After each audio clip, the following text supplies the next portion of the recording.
Chapter 2287. Zhao Min explained, all the tribes in the grasslands say that he has the ability to appear in people's dreams. When Temujin was elected by all the tribes as Genghis Khan, he appeared in people's dreams and gave Temujin all sorts of mysterious auras, making it so that Temujin was no longer opposed to becoming Khan. He can't just be a fraud, can he? Song Qingshu frowned. There were many similar stories in the Central Plains. Which dynasty's emperor's biography didn't have descriptions of strange phenomena in the world? There are so many people in the grasslands, and no one is a fool. If he doesn't have true ability, how could he have gained so much prestige? Zhao Min replied, I met him once. At that time, I accidentally looked into his eyes, and I felt like I couldn't move. It was as if he had seen through me. Oh, Song Qingshu was finally moved. He must have a very high level of spiritual power, and even knows how to create illusions with his mind. So don't use the soul transfer technique on him, Zhao Min reminded him. Be careful of the backlash. Song Qingshu nodded.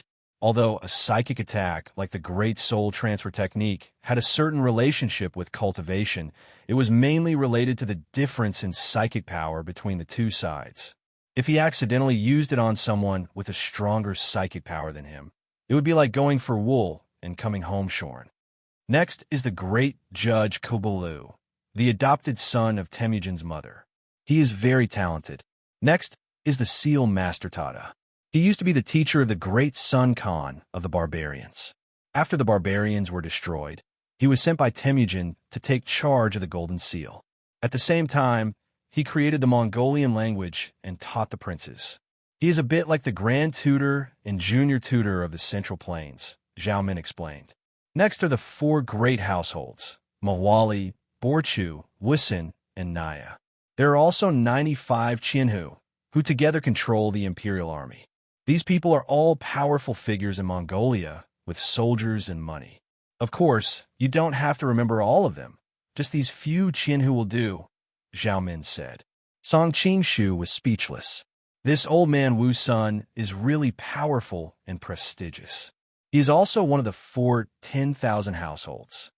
The Qianhu in Mongolia were not as weak as the Qianhu in the Central Plains. Every single Qianhu in Mongolia was a tyrant who ruled over an area. Their status was comparable to the provincial governors of the Central Plains, who were once part of the military and the government. The one who was even more impressive.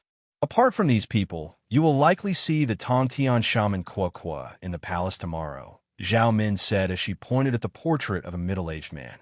Tongtian shaman? Song Qingshu was at a loss. What was that? He is the Mongolian shaman sect leader, and also the highest spiritual leader of all the tribes. Zhao Min explained. Nowadays, all the major religions in the world were preaching to the Mongol khans and nobles. Tantra, Zen, Taoism, Islam in West Asia, Christianity in the West, and so on. Overall, Tantra had the upper hand. However, the Mongols themselves believed in shamanism. This Tongtian shaman Kuo was a shaman sect leader, so one could imagine his status. Why is he called the Tongtian shaman? Song Qingshu was still puzzled, because it is said that he has the ability to communicate with the heavens. The title of Genghis Khan was obtained by him from the heavens. Zhao Min explained. In addition, the Tongtian shaman is the legitimate son of advisor Meng Li. He also has 7 younger brothers who are highly skilled in martial arts. Their family can be said to be extremely powerful. He is the highest spiritual leader of Mongolia. To a certain extent, he can be said to be on the same level as Temujin. How can Temujin tolerate something like this? Song Qingshu asked. Song Qingshu, your eyes are getting sharper and sharper. Zhao Min smiled sweetly. Didn't you guess my plan before? In fact, my plan is not limited to those two. The other one is on the Tongtian shaman. Oh, Song Qingshu was shocked and continued to listen to her explanation. According to what I have learned in Lin City, although the Tongtian shaman and Temujin seem to respect each other on the surface, there is no lack of open and veiled strife between them. Temujin's younger brothers were once bullied by the Tongtian shaman clan. Although the matter was later mediated by Temujin, the seeds of enmity have already been planted. Zhao Min smiled like a fox again. As long as we give it a push at the right time, we will definitely be able to ignite a prairie fire. Song Qingshu pinched her smooth cheeks and sighed. Temujin is really unlucky to have provoked a sly fox like you. Zhao Min shook her head. It's not that easy. It is not difficult to incite the two sides to break off, but the problem is that Temujin is too strong. The Tantian shaman is definitely not his match. Most likely, he will be extinguished very quickly. That is why I have not made a move yet. Song Qingshu said in a low voice. Since he is called the Tantian shaman and the leader of the shaman religion, his martial arts should not be much weaker than Temujin's. Not to mention that he has 7 brothers and his father is of high status. He should have a fighting chance. Zhao Min sighed. The Tantian shaman's martial arts are indeed unfathomable, but Temujin has even more masters around him. The emperor's preceptor Basiba, the ladyboy Qin Mei, the old man of the mountain Huashan, the red sun Dharmaraja, and the Shueihua sect are all masters no weaker than the great wheel Wisdom King Jiumaji. In addition, the devil master Meng Qihang and the evil master Pang Ban are no weaker than the central plain Zhang Sanfeng and Huangshan. The other kings also have many hidden masters under their command, such as the evil Emperor Xiang Yutian under Kuo Tai, the bloody hand Li Gong under Ali Buj, and the mysterious masters of Butian Pavilion under Thorlei's wife. These people are not weaker than Pang Ban and the others, not to mention Kublai's Jinlun Fuang and the others. Song Qingshu was confused. It turned out that all the masters in Huang Yishu had come to the Mongolians. It made sense. There are so many top-notch masters in the Central Plains in this world. If the Mongolians, the most powerful country, did not have any masters, the nobles and the ruling class would have been assassinated a long time ago. Have you seen Meng Qihang of the Devil's Doctrine and Pang Ban, the Devil Master? Song Qingshu asked curiously. Basiba and the others were as famous as the Shueihua Great Sect. Even if their martial arts were higher, he could roughly guess their level. On the contrary, Pang Ban and the others were too mysterious. He had no information about them at all. Zhao Min shook her head and said, "These two people are extremely mysterious. They have been in closed-door training for a long time. It is said that they are comprehending the way of heaven and pursuing the void-breaking realm." Song Qingshu's heart skipped a beat. If they really reached the level of void-breaking realm, he might not be able to defeat them.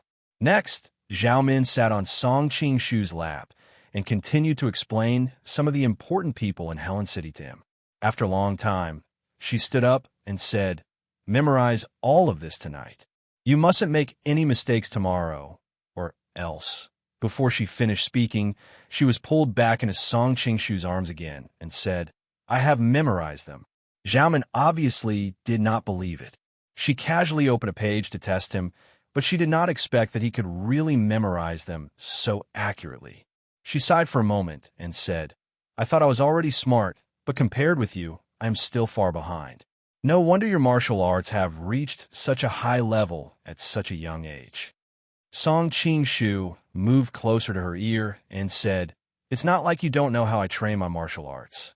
Tomorrow, I'm going to charge into a dragon's pool and a tiger's den. Do you want to help me increase my power tonight?" Zhao Min felt a little inappropriate at first, but when she was held in his arms and felt the familiar breath, her body involuntarily softened. Seeing that she acquiesced, Song Qingshu did not hesitate to eat heartily. Chapter 2288. Song Qingshu was surprised. "Who is it? Why is she looking for you so late at night?" Zhao Min hurriedly stood up and pushed him away. Her face was slightly red as she straightened out her messy clothes. "It's my sister-in-law, concubine Han. I brought her and my nephew as hostages when I came to the capital.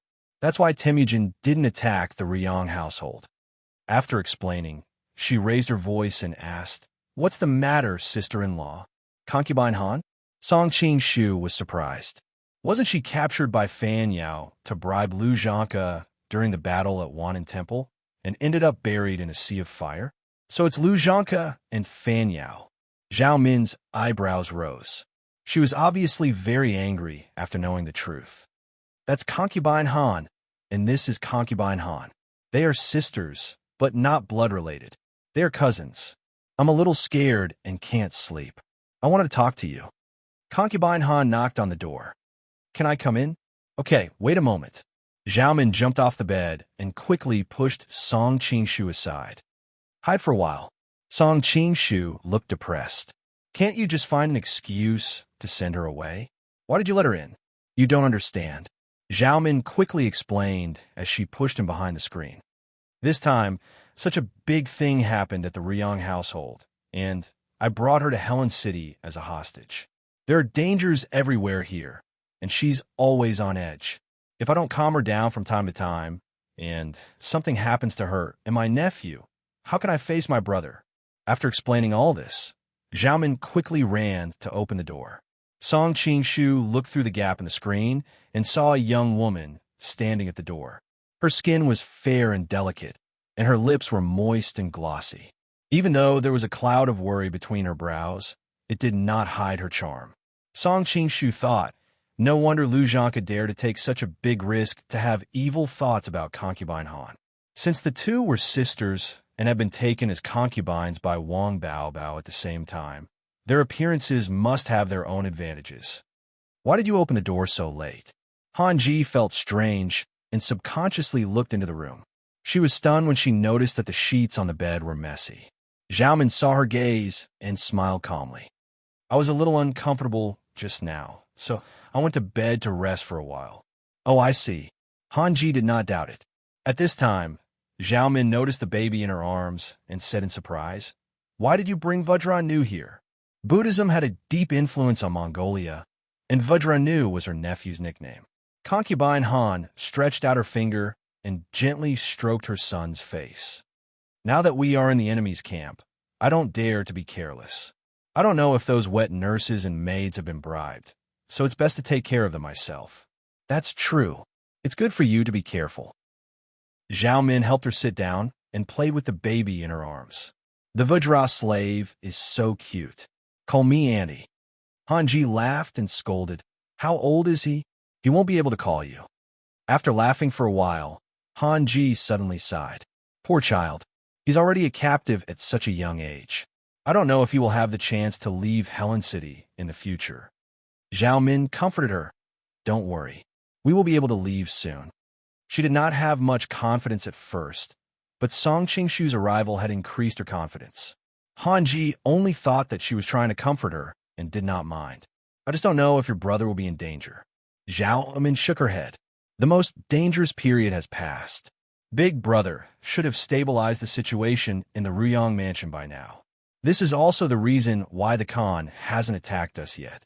As long as the tens of thousands of elite soldiers under his command are still here, we'll be safe, and so will he." That being said, father-in-law also. Han Ji wanted to say something, but stopped. Xiaomin looked in the direction of the palace through the window and said in a cold voice, "That's because we didn't expect Temujin to be so vicious as to make the first move before the cunning rabbit is dead." Han Ji gently held her hand and comforted her.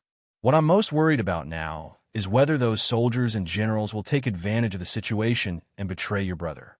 After all, people like Priest Baisu, the Xianming elders, and the master of the Jin gang have all betrayed the Ryong palace when they saw that the situation was not right." Xiaomin's expression was calm. Everyone in the world is motivated by profit. They were originally of low moral character, so it's not surprising that they would look for a better place. As for the soldiers under the command of the Ryong palace, they have been under father's command since more than 10 years ago, so their loyalty is much higher. Of course, this loyalty is not permanent. After a long time, many people will probably waver.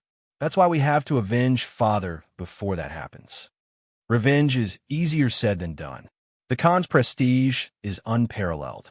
His army is 10 times the size of ours, and he has many experts under his command. He himself is unfathomable. Han Ji became more and more depressed as she spoke. "There's no need to be so pessimistic. We also have helpers," Zhao Min said. "With the current situation of the Ryong Palace, who would dare to help?" Han Ji didn't believe it. "That's right." Zhao Min was about to say something, but she suddenly blushed and shut her mouth. Hanji, however, came to her senses and teased, I think your brother mentioned to me before that there was a guy with the surname Song in the Central Plains who claimed that he was engaged to you. He only realized later that he had been deceived. Zhao Min subconsciously glanced behind the screen. That person is bold and reckless. There's nothing he can't do. Han Ji pursed her lips and smiled. I like to meet him. I wonder what kind of outstanding man can make our Min fall head over heels for him. Zhao Min hesitated. She was wondering if she should ask Song Qingshu to come out and meet her, but she was worried that if one more person knew, it would put her lover in more danger. After all, her sister-in-law was still lacking in shrewdness. What if someone heard it? At this time, the child in Han Ji's arms suddenly cried. Zhao Min hurriedly went over and asked, What's wrong with the Vajra slave? He should be hungry. Han Ji took off her clothes and started to feed her son as she spoke. Zhao Min, who was beside her, couldn't stop her even if she wanted to. Song Qingshu was just secretly observing what his sister-in-law was talking about. He didn't expect to see white all of a sudden, so he quickly looked away. Zhao Min angrily glared behind the screen and then stood beside her sister-in-law. Why are you feeding him here? Han Ji smiled and said, The Vajra slave is hungry. I don't feel at ease letting those old maids feed him. Why do you still dislike sister-in-law? That's not it. Zhao Min smiled awkwardly. She thought to herself, Don't you know that some bastards have it easy? If my brother knew about this, what would happen? Originally, she wanted to ask Song Qingshu to come out and meet her, but after such a turn of events, she obviously didn't dare to ask him out again. Otherwise, her sister-in-law would hate her to death. I'll sleep here tonight. I'm a little scared to be alone. Han Ji said, while playing with the child. No. Zhao Min was shocked and immediately said. Chapter 2289. No, nothing. Zhao Min blushed, but she reacted quickly and found an excuse to avoid it. After comforting her for a while, she finally persuaded her to leave. After closing the door, Zhao Min snorted and said, Come out.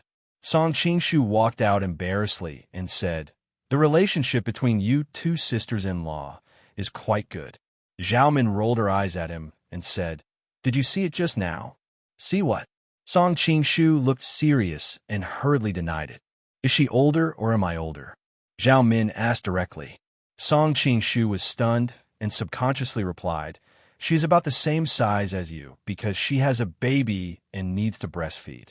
In the future, when you have a baby, it will definitely be more.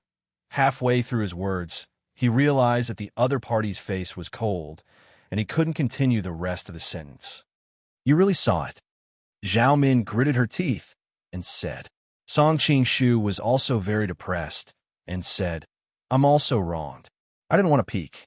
Who knew that she would take off her clothes while talking? All right. Zhao Min was a little annoyed and said, Don't let my sister-in-law know about this, and don't let my brother know either, or I'm afraid he will kill you. Your brother can't beat me. Song Qingshu muttered in a low voice. That's my brother.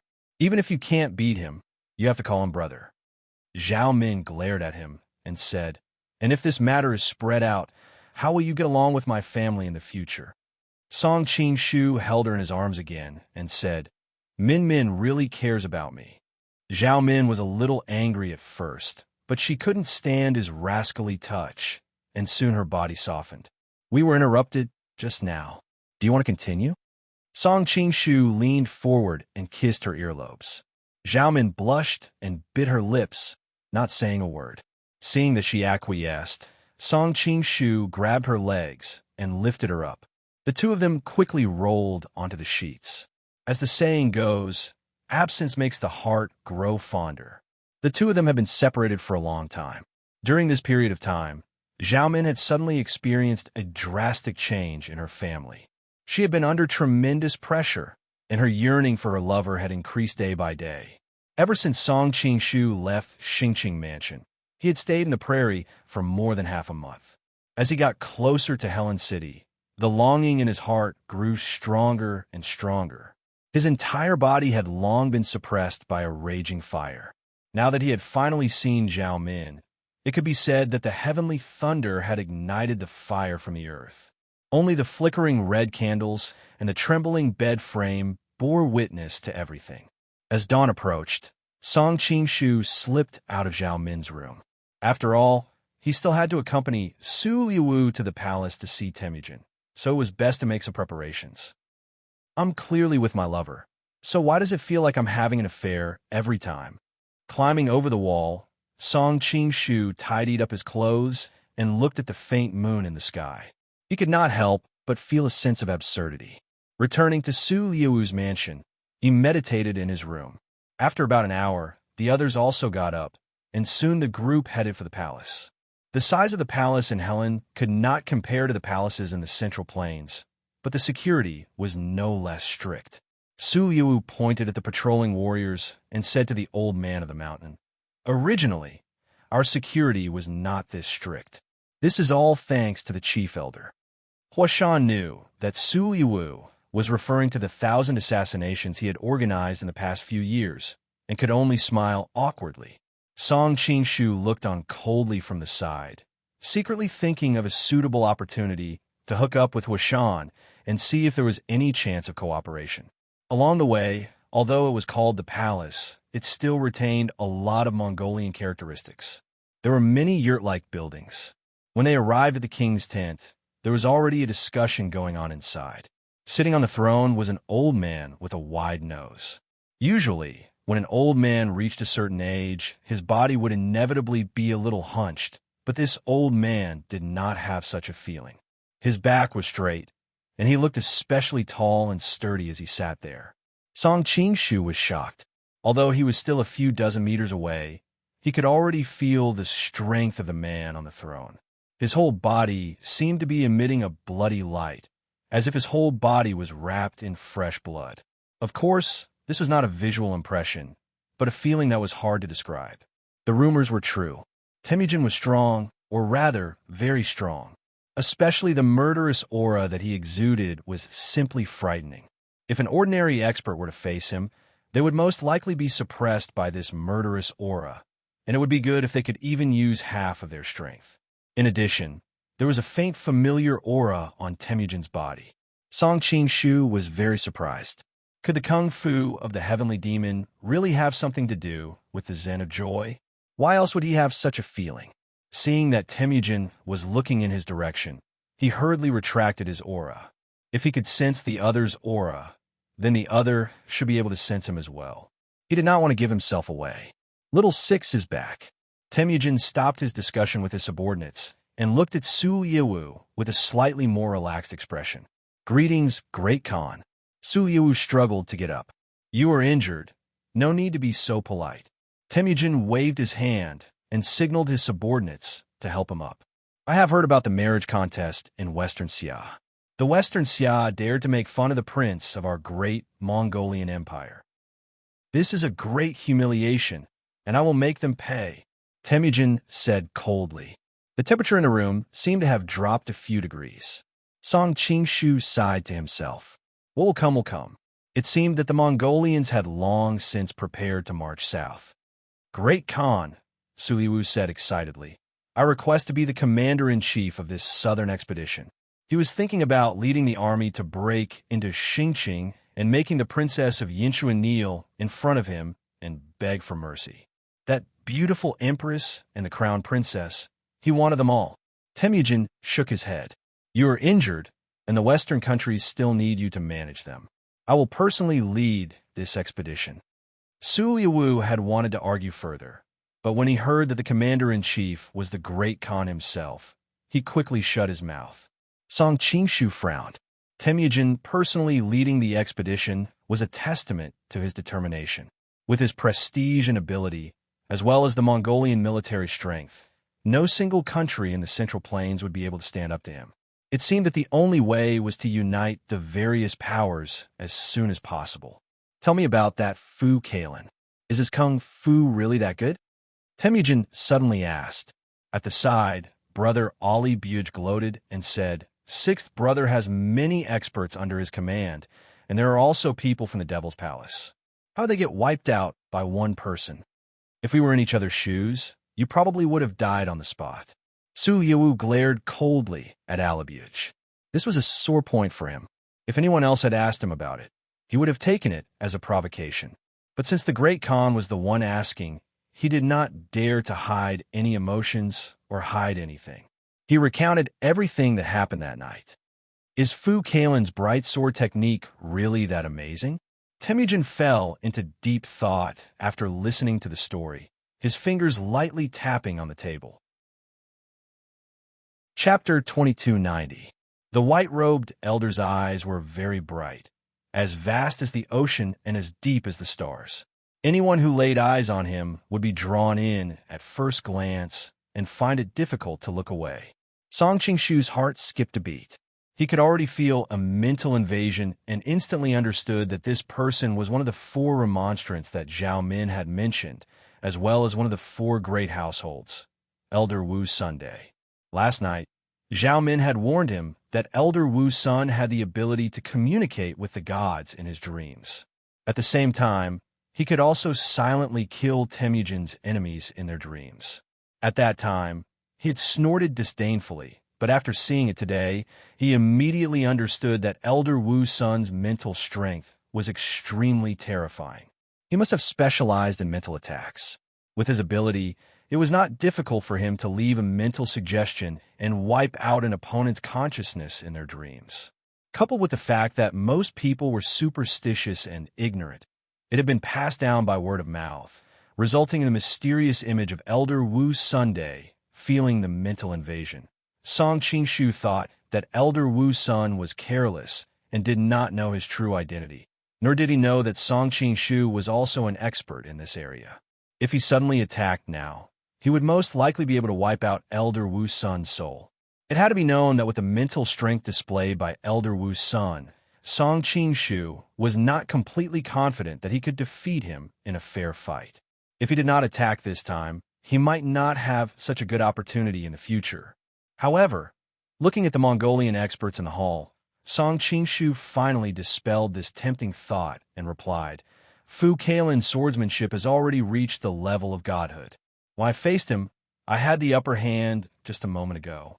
I felt that both my blade and my aura were at their peak, and that I would be able to cut him in half in the next moment. But at that moment, the tip of his sword suddenly appeared in front of my throat.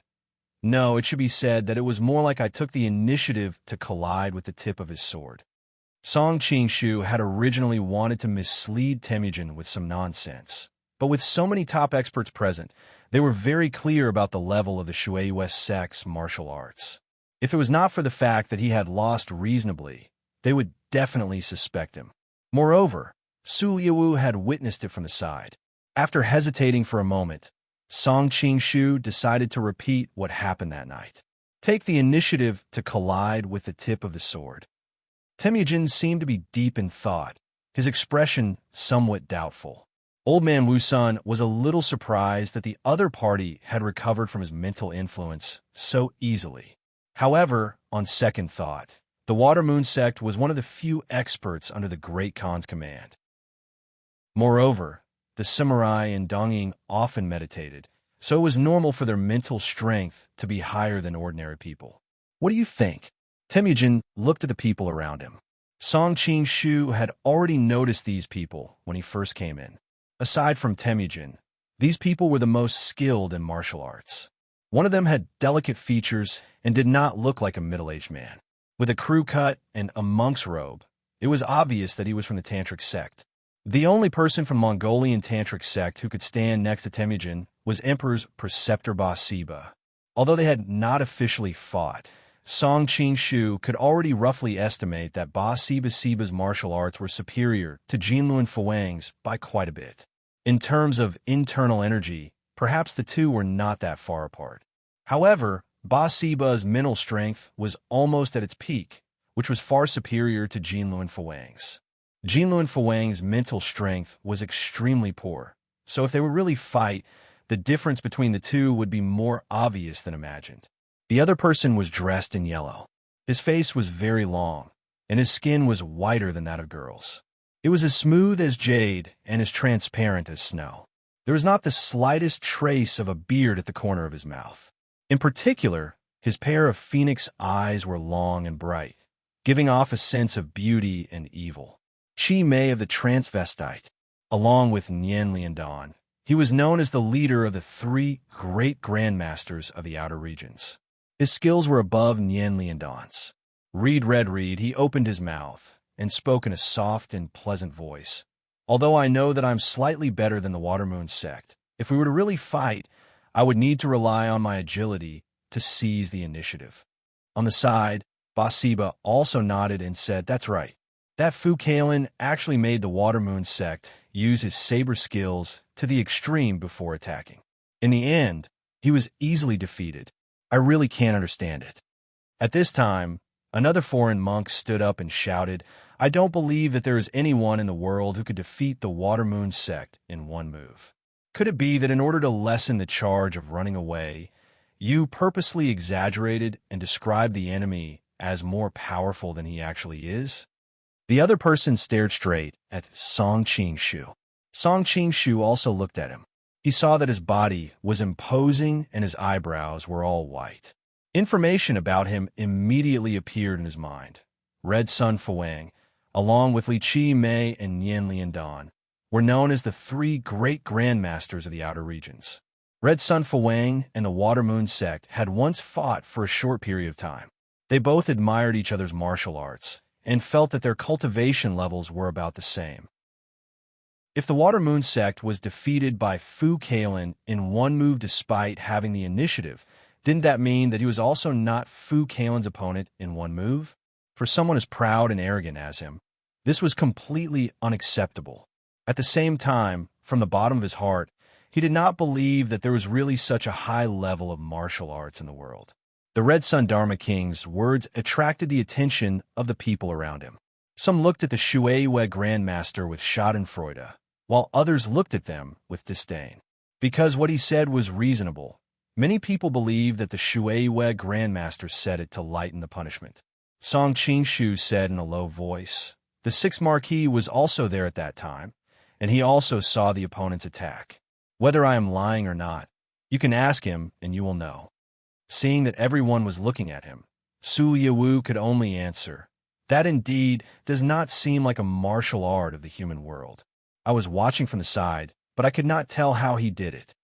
The atmosphere in the room suddenly became heavy.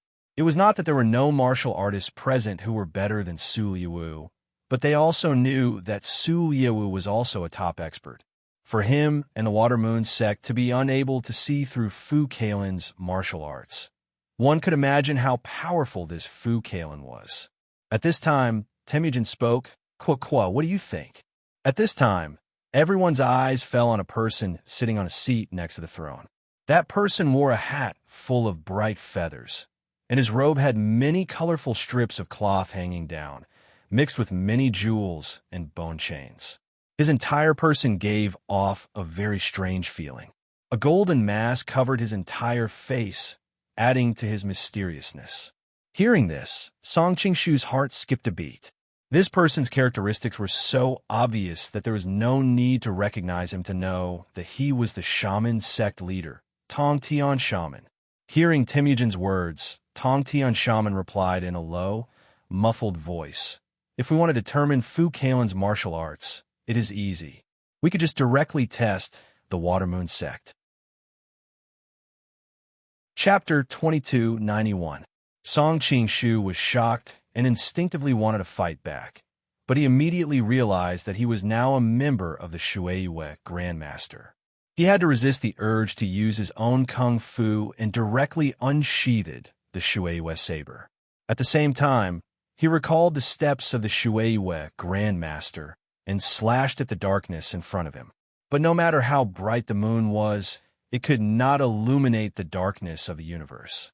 The Shueiyue saber burst into a brilliant light and then faded into endless darkness.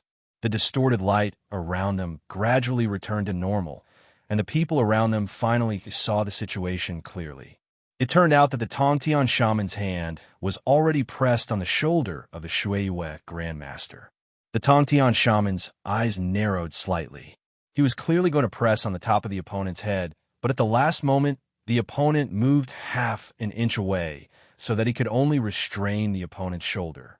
It seemed that the Shui Grand Master really had some skills. Your Excellency is really amazing. Many shaman followers in the king's tent cheered when they saw him defeat the opponent with one move. The other masters also echoed. The cultivation that the Tongtian shaman had shown in that moment was too terrifying. If it had been them, they didn't know if they could have avoided it. At this juncture, the Tongtian shaman would not say that his attack did not meet his expectations. He withdrew his hand and coughed. The Grandmaster's Kung Fu is really good. Fu Kalen was able to easily defeat the Grandmaster, so his Kung Fu must not be inferior to mine. He was puzzled. Just now, he had caught the Shui Grandmaster by surprise, but Fu Kalen was able to suppress him when the Shui Grandmaster saber was at its peak. There was already a gap between them. Could it be that Fu Kalen's Kung Fu was higher than his? But he quickly denied this thought. He did not think that anyone in the world could surpass him in Kung Fu, not even Temujin. Fu Kalen was born in a small country. Even if he had broken through to the realm of Grandmaster by chance, he should be at the bottom of the Grandmasters. The reason why he could defeat the Shui Grandmaster so quickly was mostly because Korea and Dongying were not far apart and knew each other's Kung Fu very well. Fu Kalen's bright swordsmanship also had an advantage in this aspect, so this exaggerated comparison was created. With this in mind, he relaxed and slowly returned to his seat. Song Qingshu broke out in a cold sweat. Facing a great Grandmaster's all-out attack, even with his cultivation, he didn't dare to take it lightly. However, his current identity meant that he couldn't fight back, so he could only use the cultivation of the Water Moon Great Sect to fight back. If the Tongtian shaman had not stopped, he might have lost his life on the spot. In that moment, he weighed the pros and cons and guessed that the opponent was most likely testing the martial arts of the Shui sect and had no intention of killing them. Moreover, according to Zhao Min's analysis, he and Temujin seemed to be on good terms, but were actually not on good terms. The Shui sect had betrayed them before, so they should be the target of his recruitment. Therefore, in the end, Song Qingshu decided not to reveal his true strength. Even so, at the last moment, he still moved a few inches to avoid being hit. After all, the Water Moon sect was a top expert in the world, so it was not strange for them to react like this. Fu Kalen killed a member of our Mongolian diplomatic mission. We should have immediately sent troops to punish them and make them pay with their blood. But this time, Xixia is playing tricks on us, which is a serious provocation. How about this? I will personally lead a team to deal with Xixia. Jigu, you take a team of 10,000 people to Goryeo and let the king of Goryeo deal with the murderer and give us an explanation. At this moment, a young man stood up excitedly. Yes, Jigu will not fail the mission. Song Qingshu recalled Zhao Min's explanation last night and remembered that this Jigu was the son of Temujin's second brother, Heezer. Temujin's two younger brothers each controlled a large army and played an important role in the Mongolian Empire. Now that the Mongolian army was divided into two groups, Song Qingshu felt a little relieved. Although Jigu's army was not large, it had at least reduced some of the pressure on Xixia. Moreover, Goryeo looked weak, but this country was not like the plains countries of Eastern Europe. A team of 10,000 Mongolian soldiers could sweep the grasslands of Eastern Europe, but against the hilly terrain of Goryeo, a team of 10,000 was not enough. In the past, both the Sui and Tang dynasties have been dragged into this quagmire by Goryeo. Hopefully, this time, the Mongolians would also be dragged into this quagmire. Shui sect, we Mongolians have always been fair in rewards and punishments. Originally, you deserted the battle and abandoned Zulwu, causing him to almost lose his life to the enemy. This is a crime punishable by death. But considering that you saved Zulwu and Chabi, your merits and demerits offset each other, and I will not pursue this matter. But if there's a next time, Temujin suddenly sat up straight, and his tone became cold. Even if you make up for it later, you will still die. Song Qingshu felt as if he was in a sea of blood, and his whole body was about to be submerged in it at any moment. Looking at the people around him, he thought that this must be an illusion caused by Temujin releasing his qi. He hurriedly suppressed the restless Jinshi in his body and pretended to be frightened as he replied, "I will remember this. You can leave now." Temujin waved his hand. It was obvious that the Shuei sect did not have the right to participate in this meeting. As he walked out of the tent, he could faintly hear Temujin asking Kublai about his thoughts on Zulwu's attack. There were so many experts around that it was not good for him to stay, and since he knew who the mastermind was, he did not continue to listen. After leaving the palace, he was wondering if he should go back to his residence or go to Zhao Min's place when he suddenly heard a pleasant voice. "Is that the Shuei sect?" Song Qing-shu turned around and saw an unbelievably beautiful face with a noble and inviolable posture. When the warriors around her saw her, their hearts began to race. Some of them were short of breath, and their bodies were trembling. Looking at their expressions, if it weren't for the fact that there were others present, they might have knelt down beside her to express their admiration and respect. Song Qing-shu had seen many beauties. Chun Yuan, Tajkis, Xiaolong Nu, Gubai, Huang Rong, Zhao Min, Zhou Zhao, Reninging, all of them were stunning beauties. Although he was a bit surprised that there was such a beautiful girl in Mongolia, he quickly regained his composure and imitated the usual style of the Shuei sect. Wuji began to look her up and down. The yellow silk dress gently wrapped around her slender and beautiful body. The curves of her body seemed to be revealing an unfathomable secret. Noticing his impudent gaze, the girl's eyes were still very calm and did not show any signs of anger. Song Qing-shu was startled. What's wrong with this girl? She's so young, but why does her eyes look so bleak? He could even sense a faint sense of death. The Grand Master still hasn't replied to me. The girl finally spoke again. Song Qing-shu replied, "Since you already know me, isn't it superfluous to ask?" Chapter 2292. Jin Bingyin? Song Qing-shu was shocked. No matter what, she was one of the most important female protagonists in Chaotic Storms. She was originally from Kind Boat House, but she was given to Demon Master Pang Ban because of a bet. Pang Ban took her in as his disciple, but he fell in love with her because of her beauty. At the same time, Jin Bingyin fell for Pang Ban's charm. Originally, a perfect match could have been made for a happy love. Unfortunately, Pang Ban sent her to the Central Plains to be the wife of Feng Xinglia, the best among the younger generation of the righteous path, in order to cultivate the demonized great art. He took the chance to plant the devil in Feng Xinglia's body, and even though he managed to cultivate the demonized great art, he lost the woman he loved the most. Pang Ban existed in this world, so it was not strange for Jin Bingyin to appear. He just did not know if Kind Boat House existed. Song Qing-shu could not help but wonder if Demon Master Pang Ban was a cuckold. He actually gave his woman to another man to cultivate. Jin Bingyin was slightly surprised when she noticed the pity in his eyes. "Does the sect know me?" Song Qing-shu shook his head. "No, I just remembered some things from the past. By the way, do you know Shifei Xuan? Qi Mingyao? Yan Jing Temple?" Jin Bingyin shook her head. "I don't know her." She noticed the disappointment in his eyes and could not help but be stunned. "Am I supposed to know them?" "Not really. I just feel a little regretful." Song Qing-shu sighed. Even though Kind Boat House's way of doing things was not pleasing to the eye, it could not stop goddesses from appearing. Sure, Fei Xuan and Qin Mingyao had captured many men's hearts in the past. I've heard of Kind Boat House when I was in Dongying, but unfortunately, I've never been able to find it. "Miss, can you give me some pointers?" Song Qing-shu was unwilling to give up, and he probed. Jin Bingyin looked confused. "Please forgive me for being ignorant, but I've never heard of this place." My master is knowledgeable. Perhaps he knows about it. I'll ask him next time." "There's no need." Song Qing-shu did not want to arouse the suspicion of an old fox like Pang Ban.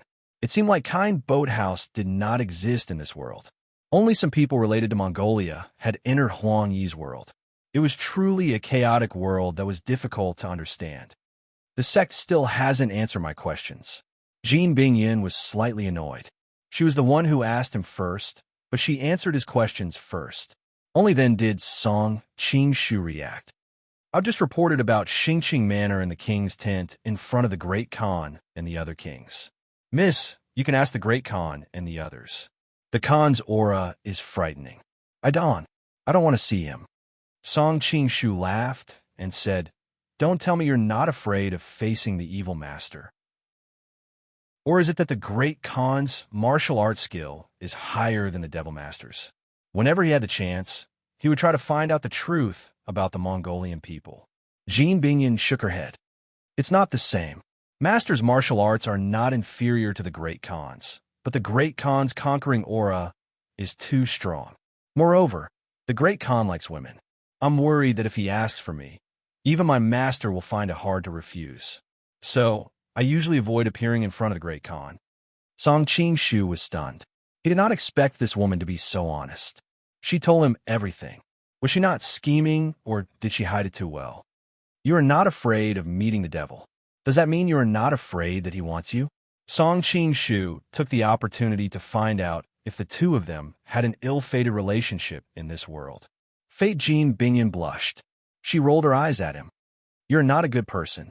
You don't answer my questions. Instead, you keep asking me. From the flash of shyness in her eyes, Song Qingshu roughly understood what was going on. The woman in front of him had a natural and refined temperament. It was no wonder that an evil master would be infatuated with her. However, the only thing that surprised him was why she was still a virgin. It was not difficult for him to determine all of this with his sharp eyes that had seen all kinds of romance. He had a fairy-like woman beside him, but he did not touch her. Was Pang Ban still preparing for his Taoist heart?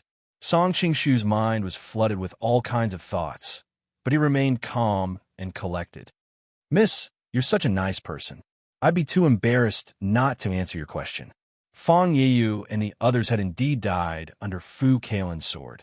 He then gave a rough account of what had happened that night, but left out a few key pieces of information so that Pang Ban wouldn't be able to deduce his actual strength. That Fu Kalin's martial arts are actually so powerful. Jean Bingyan was clearly shocked as well. Her rosy mouth opened wide in surprise. Song Qingshu nodded. As for white-hair Liu Shaoji, he did not die in the embassy.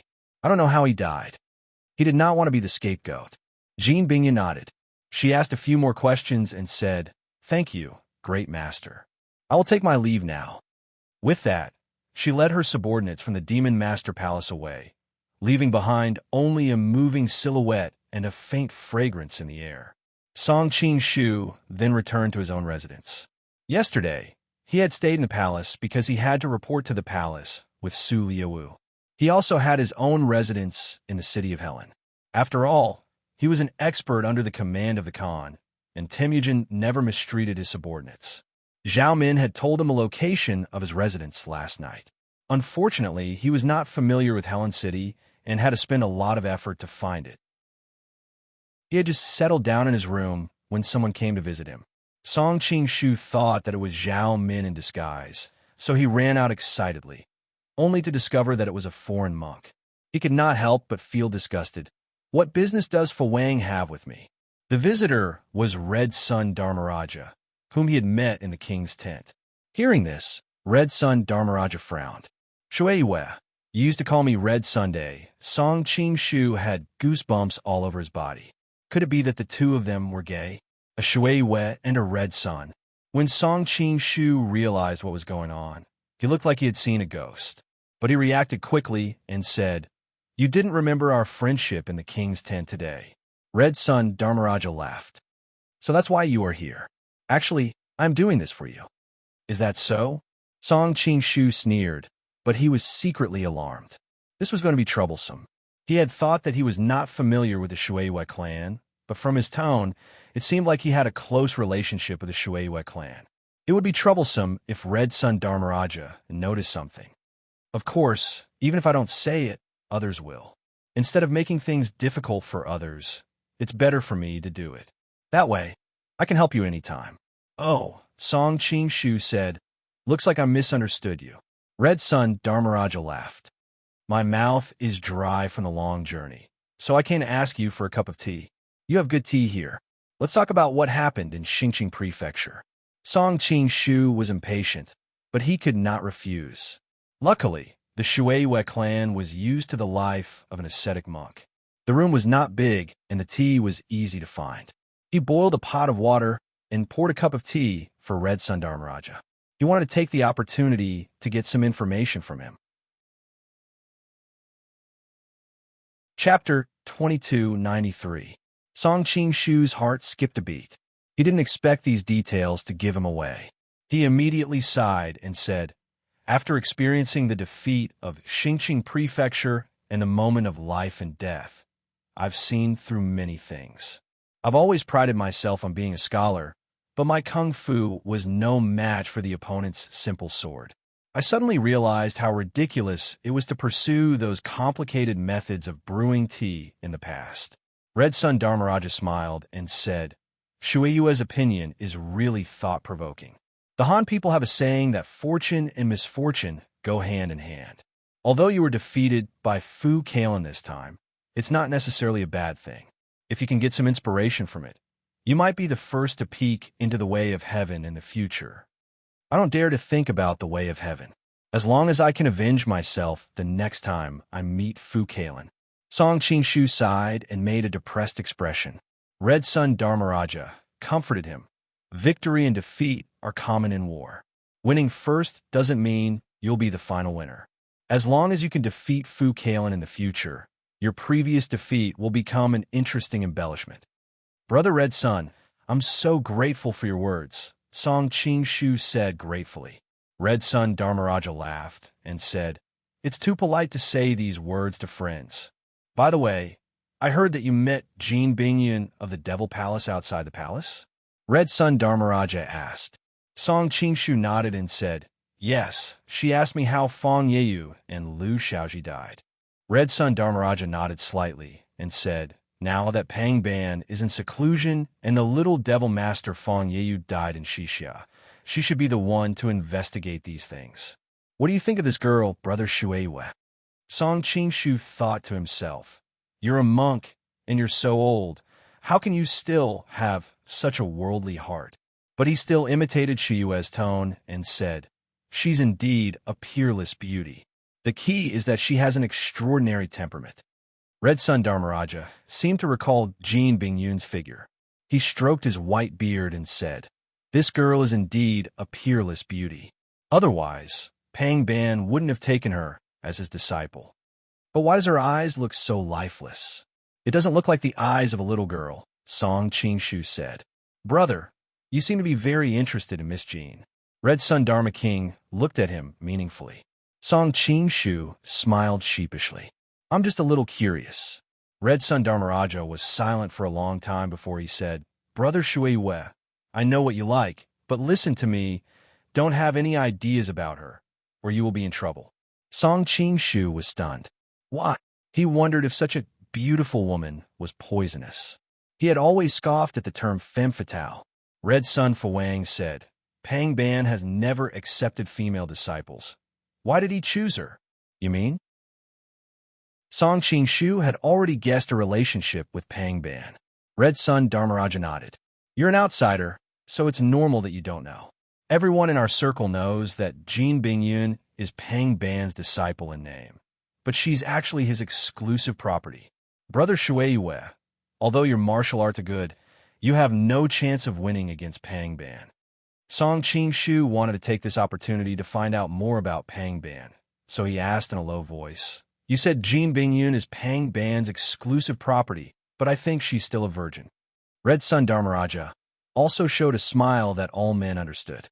Brother Shueihua is indeed an expert. You can see that Jean Bingyun is still a virgin. That's right, Pang Ban didn't touch her because he still needs Jean Bingyun to help him complete the last step of the Dao Heart Demon Seed. Oh, Song Qing-shu took this opportunity to find out what the Dao Heart Demon Seed technique was all about. Red Sun Dharmaraja thought for a while and explained, "The Dao Heart Demon Seed technique is a technique that sees everything as a wave. Every blade of grass and every tree is a wave. A normal martial artist true chi is also a wave, but innate true chi is a higher level and subtle wave that can be combined with one's spirit. The Demon Seed technique is a wave that transcends life and death, so it can do what people can't do." The Dao Heart Demon Seed technique is the highest technique of the demon sect, and for thousands of years, no one has ever mastered it except for the ancestral master. This is because the biggest problem of practicing this technique is that it requires a perfect human cauldron. The stronger and better the human cauldron is, the more likely it is to master it. Song Qingshu frowned. But if the human cauldron is really strong to a certain extent, it might be even stronger than the cultivator himself. Wouldn't the cultivator be digging his own grave then? Red Sun Dharmaraja smiled. That's why balance is needed.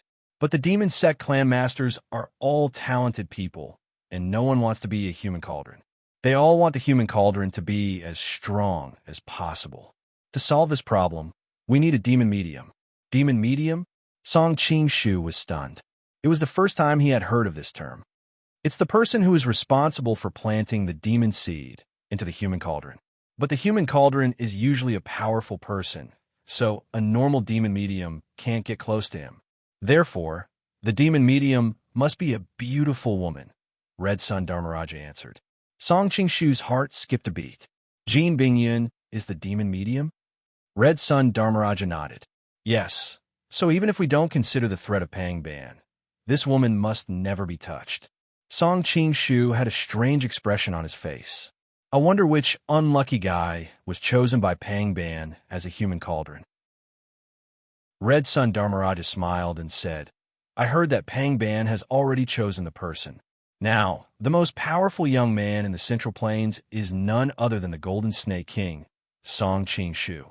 I heard that he has a lot of wives and concubines, so he must be a very lecherous person. He definitely won't be able to resist Jin Bingyun's charm. If he absorbs all of Song Qingshu's power and essence, Pang Ban might really become the second person in thousands of years to cultivate the demon seed in the Dao heart. Hearing this, Song Qingshu almost spat out the tea in his mouth. He never thought that he would be chosen as a human cauldron. He couldn't help but feel a little scared when he thought about it. With his character, if a beautiful woman like Jin Bingyun came to him and threw herself at him, he might not be able to bear to reject her. Then, wouldn't he be letting Pang Ban take advantage of him for nothing? Fortunately, he knew about this evil plan in advance. He must stay away from Jin Bingyun in the future. Red Sun Dharmaraja obviously didn't want to continue this topic. The two chatted happily for a full hour before he stood up and left. After seeing Red Sun Dharmaraja off, Song Qingshu's face was solemn. Although Red Sun Dharmaraja didn't say anything just now, it was obvious that he was suspicious. Otherwise, he wouldn't have tried to find out about Song Qingshu's situation. There are many questions that Song Qingshu didn't know how the real Shuiwei clan would answer, and he didn't know whether they had given themselves away or not. After Red Sun Dharmaraja walked out of the gate, the smile on his face instantly disappeared. He called one of his subordinates and said, You found the whereabouts of the Wind Lady. Send more people and bring her back as soon as possible. Yes. The subordinate bowed and was about to turn around and leave, but he was stopped again. Wait. Red Sun Dharmaraja looked back at the house of the Shuiwei clan and said, Send someone to keep an eye on this place. See where he goes and who he looks for. The subordinate looked embarrassed. But the Shuiwei clan is very powerful. I'm afraid we'll be found. Chapter 2294. After Red Sun Dharmaraja left, Song Qingshu also walked out of the house. As soon as he stepped out of the door, he found that several people were staring at him furtively. Although they were very careful, Song Qingshu was very sensitive to these things because of his cultivation. Song Qingshu quietly walked around and bought some small things. Then he returned to his house and sneaked out from the back of the yard. Although there were also people watching him in the backyard, he deliberately took precautions and didn't want to alarm them. Soon, he came to Zhao Min's boudoir. Zhao Min was sitting by the window with her back to him, with her hand supporting her cheek. Her back was graceful and slender. The skin on the back of her neck was as white as jade, and her beautiful black hair was like a waterfall. Song Qingshu secretly compared her with Jin Bingyun, who he had just met. He still felt that Zhao Min's delicate and charming charm was more attractive than Jin Bingyun's boring look. Tenderness rose in his heart, and he quietly walked over to her and held her in his arms. Zhao Min was shocked. When she found that it was her lover, she breathed a sigh of relief. Why do you always like to sneak around and scare people? Song Qingshu kissed her cheek and felt that her skin was smooth and tender. He said with a smile, "Princess, haven't you heard that a wife is not as good as a concubine, and a concubine is better than a concubine? Who wants to be a concubine with you?" Zhao Min spat, then got up and turned around. Like a light and beautiful butterfly, she escaped from his arms. While running to close the door and windows to see if anyone had noticed, she asked, "Why did you come here in broad daylight?" Song Qingshu said with a teasing smile, "So you want me to come to you at night?" Zhao Min's pretty face turned red. "Why are you still so naughty at this time? It seems that you have something to tell me. I can't hide anything from you." Song Qingshu sighed and told her about the Red Sun Dharmaraja. "I guess he probably suspects me. Those stalkers near my residence should be left by him." Zhao Min also furrowed her brows. "This is my oversight. I didn't expect the Red Sun Dharma King to have such a deep relationship with the Water Moon sect." Song Qingshu shook his head. "I can't blame you. Now that you're under house arrest, there aren't many people you can use. It's already surprising that you were able to find that much information." Zhao Min did not look relaxed at all. "We have to solve this problem as soon as possible.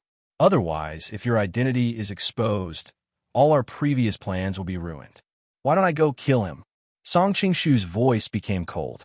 Although he did not like to kill people, he was in a position where he could not control himself. He had to be ruthless. "No." Zhao Min thought for a while and shook her head. "The Red Sun Dharma King suspects you. He probably told some of his confidants. If you kill him now, you will become the biggest suspect, which will be even more disadvantageous. Then what should I do?" Song Qingshu also had a headache. Zhao Min said while thinking, "In fact, it's not difficult to kill the Red Sun Dharma King. The difficult part is how to deal with the aftermath. Well, the Red Sun Dharma King clearly saw through you. Why didn't he expose your identity? Could it be that he is also not confident?" Song Qingshu asked. "No," Zhao Min explained. "If the two of you are good friends, the various details of your previous interactions are enough for him to judge. Wait, I remember that this person is very cautious. He must be worried about exposing you. After all, he is the only one who can judge whether you are real or fake, so he must find solid evidence before he makes a move." "Solid evidence?" Song Qingshu was stunned and murmured to himself. The Shuiwei Grandmaster has always been a loner, and he came from Dongying, which is thousands of miles away. He can't have sent people across the ocean to verify it. As they spoke, they suddenly thought of something and said in unison, "The Wind Lady." "That's right." Zhao Min looked worried. "When I heard that the Wind Lady escaped from the Xingqing Prefecture, I was a little worried. I didn't expect that she would become a serious problem. With her martial arts skills, she could escape in that situation. There must be someone who is protective of her." Song Qingshu looked embarrassed. "I didn't think of pretending to be the Shuiwei Grandmaster at that time. I'm not a bloodthirsty person, so why would I do anything to her?" Okay, I know you're kind." Zhao Min rolled her eyes and said, "The most important thing now is to stop the Red Sun Dharma King from finding the Wind Lady." Song Qingshu nodded and stood up. "Okay, I'll go investigate now and see how far the Red Sun Dharma King's investigation has progressed." Although Zhao Min was a little reluctant, she knew that the matter at hand was more important. She walked up to him and helped him tidy up his clothes before saying goodbye to him. After Song Qingshu left, he planned to go to the Red Sun Dharma King's mansion to investigate. However, when he passed by his own residence, he found that many Mongolian warriors were surrounding his residence. Many of them were going in and out, searching for something. Song Qingshu's heart skipped a beat. Could it be that the Red Sun Dharma King reported him and Temujin sent people to capture him? After hesitating for a while, he decided to go and find out. It would be easy for him to leave, but what about Zhao Min? And what about all the people in the Ryong Palace? It was not easy to sneak into Helen City and get to Temujin's side. It would be too hard to just give up like this. He noticed that the leader of the group outside the door was the lady boy Li Qimei, and beside him was a Mongolian general with a solemn expression. Song Qing-shu recognized him at first glance. It should be said that there were very few people in Mongolia who did not know him, because he was the commander of Temujin's bodyguards and the commander of the Chieshui army. Naya. The Chieshui army was the Khan's imperial guard and could be said to be the elite of the elite. For Naya to be the commander of the Chieshui army, it was obvious that he was someone Temujin trusted, be it in terms of martial arts or loyalty. Why did he send him here in person? Song Qing-shu's heart skipped a beat. He had no choice but to step forward and ask, "What business do you two have with me?" He had already made up his mind that if the Red Sun Dharma King really did expose him, he would run away immediately. Li Qimei alone would not be able to stop him. Otherwise, once he entered the palace, with the help of Temujin, Tongtian Shaman, and Basiba, he would not be able to escape even if he had wings. Men, take down the Shueiyue clan. Naya saw that it was him and immediately tensed up. At the same time, he signaled the surrounding warriors to surround him. Although Li Qimei was expressionless, he could still feel that he was ready to go. "What crime have I committed?" Song Qing-shu asked in a low voice. At the same time, he secretly observed the weak points of the guards around him. He thought that he would have to leave Helen City first and find a chance to come back and explain to Zhao Min. Naya still said in his emotionless voice, "Why are you still pretending to be confused? The news of you killing the Red Sun Dharma King has spread." Chapter 2295. Naya sneered. "You sure are good at pretending," Song Qing-shu said in a low voice. "Even if Red Sun Dharmaraja is really dead, why do you suspect me?" Li Qimei opened his mouth, his voice as gentle as ever. "You will know in a moment. Now, are you going to follow us back to see the Great Khan, or do you want us to do it?" As he spoke, he unintentionally took a step to the side. Together with Naya, they blocked off all his escape routes. The other warriors also secretly moved closer to him, surrounding him in the middle. Song Qing-shu thought quickly. From their words, he could tell that it was not Red Sun Dharmaraja who exposed him. Otherwise, they would not have sent only these people to catch him. They must have thought that Shueiyue sect killed Red Sun Dharmaraja. Based on their understanding of Shueiyue sect's martial arts, they thought that Li Qimei and Naya, together with the Mongolian warriors, were enough to control Shueiyue sect. It seemed that Red Sun Dharmaraja was really dead.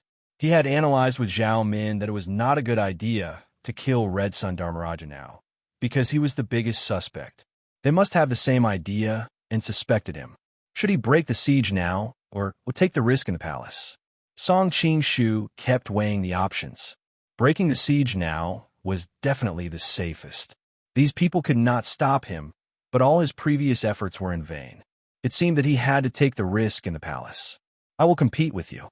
Song Qing-shu put the water moon blade aside and looked like he was ready to take the risk. The reason why he dared to take the risk was that he was not the murderer of Red Sun Dharmaraja. As long as he dealt with it properly, he might not be in the worst situation.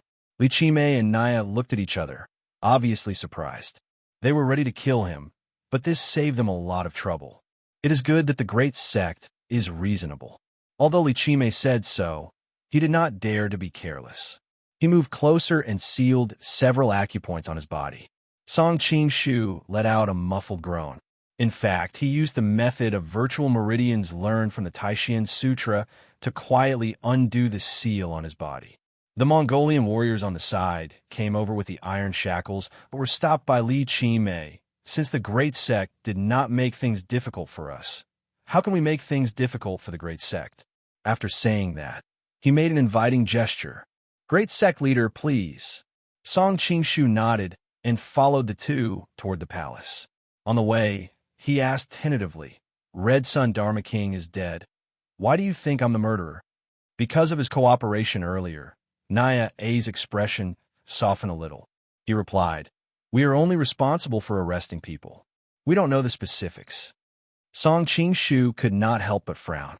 Seeing this, Li Qimei comforted him. Since the great sect is willing to surrender, they must have a clear conscience. "We will definitely report this to the Great Khan later." After Song Qing-shu expressed his gratitude, He secretly thought about all kinds of possibilities. In the palace, there were not as many people as in the morning. Temujin sat on the throne, with Bathsheba and the old man Wu's son on his left and right. In addition, there were 4 judges and several generals of the Chieshue army, Bogorchi, Borchu, and Chailaon. Among them, Bogorchi was not only one of the 4 great households, but also in charge of a part of the Chieshue army. Borchu and Bogorchi had similar names, but in fact, they were not related by blood. He was an orphan on the battlefield and was adopted by Temujin's mother, Yuelwen. He was in charge of the first Chieshue. Chila Yuen's sister was one of Temujin's concubines, and, as Temujin's brother-in-law, she was also in charge of the fourth Chieshue. 12 Literary Networks Naya, who had previously arrested Song Qing-shu, was the nominal commander of the Chieshue army. In addition, he was in charge of the Chieshue army's guards and quiver soldiers. Great Khan, the Shueihue Grandmaster is here. Naya bowed and retreated to the side. Li Qimei remained behind Song Qing-shu, as if she was always on guard against any unexpected situations.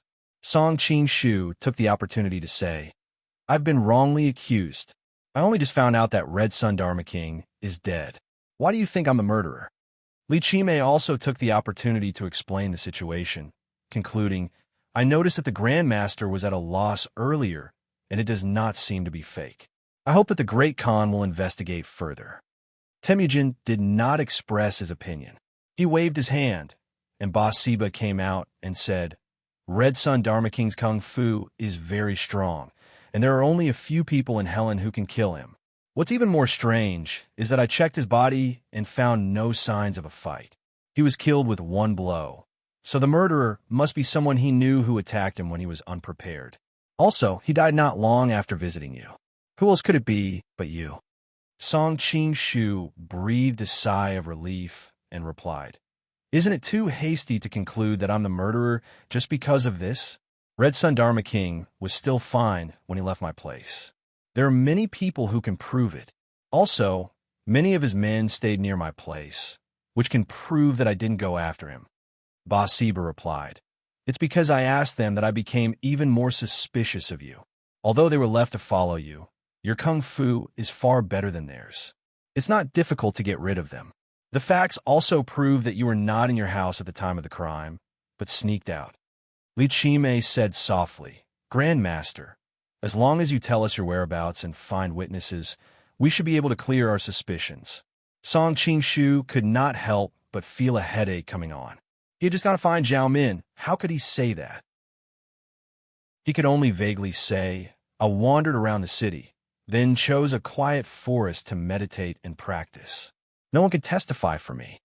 He knew that if he casually made an alibi, it would be easy for these people to verify it with their ability, so he could only say that he was alone at that time. That means he doesn't have an alibi. A few judges whispered to each other and looked at him suspiciously. Song Qing-shu hurriedly explained, "Although I don't have an alibi, I don't have the motive to kill him. Red Sun Dharma King is my friend. Why would I kill him for no reason?" "Motive? That's easy." Bathsheba snorted coldly. "I thought it was strange before. You were obviously friends, so why would Red Sun Dharma King leave his men to follow you outside your house?" Later, after interrogating them, I found out that Red Sun Dharma King seemed to suspect you. You were worried that your identity would be exposed, so you killed him. Song Qing-shu replied, "Suspect? I don't know what he suspects about me. What's there to suspect about my identity?" Now that things had come to this, he could only bite the bullet. From Zhao Min's information, he could tell that the Red Sun Dharma King was a cautious person. Even if he really suspected his identity, he wouldn't tell his subordinates too clearly. Bathsheba said lightly, "It's useless for Shueihue Grandmaster to keep denying it. When someone comes back, the truth will come to light." "Who?" Song Qing-shu's heart skipped a beat. "Wind Lady." Bathsheba stared into his eyes as he spoke, trying to find a flaw. When Red Sun Fuang was still alive, he sent someone to look for Wind Lady to identify her. Coincidentally, Wind Lady had just returned to Helen City not long ago. She'll be able to come and confront us soon. At this moment, the guard at the door announced that Wind Lady had arrived. Chapter 2296. How is this possible? Red Sun Dharmaraja was just looking for the Wind Maiden. How could he find her so soon? Song Qingshu broke out in a cold sweat. He might be able to fool others by disguising himself as the Shueiyue headmaster, but how could he fool the Wind Maiden, whom he had raised since childhood? Moreover, with the lecherous nature of the Shueiyue headmaster and the Wind Maiden's petite and beautiful appearance, it was possible that the two had some sort of sexual relationship. His eyes quietly swept around as he circulated his energy throughout his body. He was ready to strike at any moment. He would take advantage of Li Qimei's unpreparedness to heavily injure him. With one less enemy, the remaining Ba Siba, Wu Sun, and the others would be difficult to deal with, but the most difficult one would still be Temujin. Suddenly, his heart skipped a beat as he realized that Temujin had sat up straight and was quietly looking at him. At this moment, the sound of footsteps could be heard as a woman was brought in. Song Qingshu hurriedly looked over and saw a petite figure dressed in a warrior's outfit that accentuated her figure. She exuded a faint allure. Who else could it be but the Wind Maiden? The Wind Maiden greets the Great Khan. The Wind Maiden kowtowed, revealing the alluring curves of her body. Many of the Mongolian generals present glanced at her a few more times, and Wu Sun's gaze was especially passionate. Song Qingshu noticed this and couldn't help but be surprised. This Wu Sun was already a white-bearded old man, yet he still had such thoughts? He had originally thought that he was a highly respected elder, but now he had no time to care about such things. His attention quickly returned to his own matters. To fight or to flee, he needed to make a decision. At this time, Temujin spoke. Wind Maiden, look at the person beside you. Is she from the Shueiyue headmaster? Yes, sir. The Wind Maiden stood up and walked in front of Song Qingshu. She circled around him twice and nodded. Her appearance and figure basically the same as my master, but Song Qingshu had just breathed a sigh of relief when he heard the word but, and immediately tensed up. The Wind Maiden continued. The world is so big that nothing is too strange. Perhaps there are two people who look very similar, or perhaps someone who knows the art of disguise.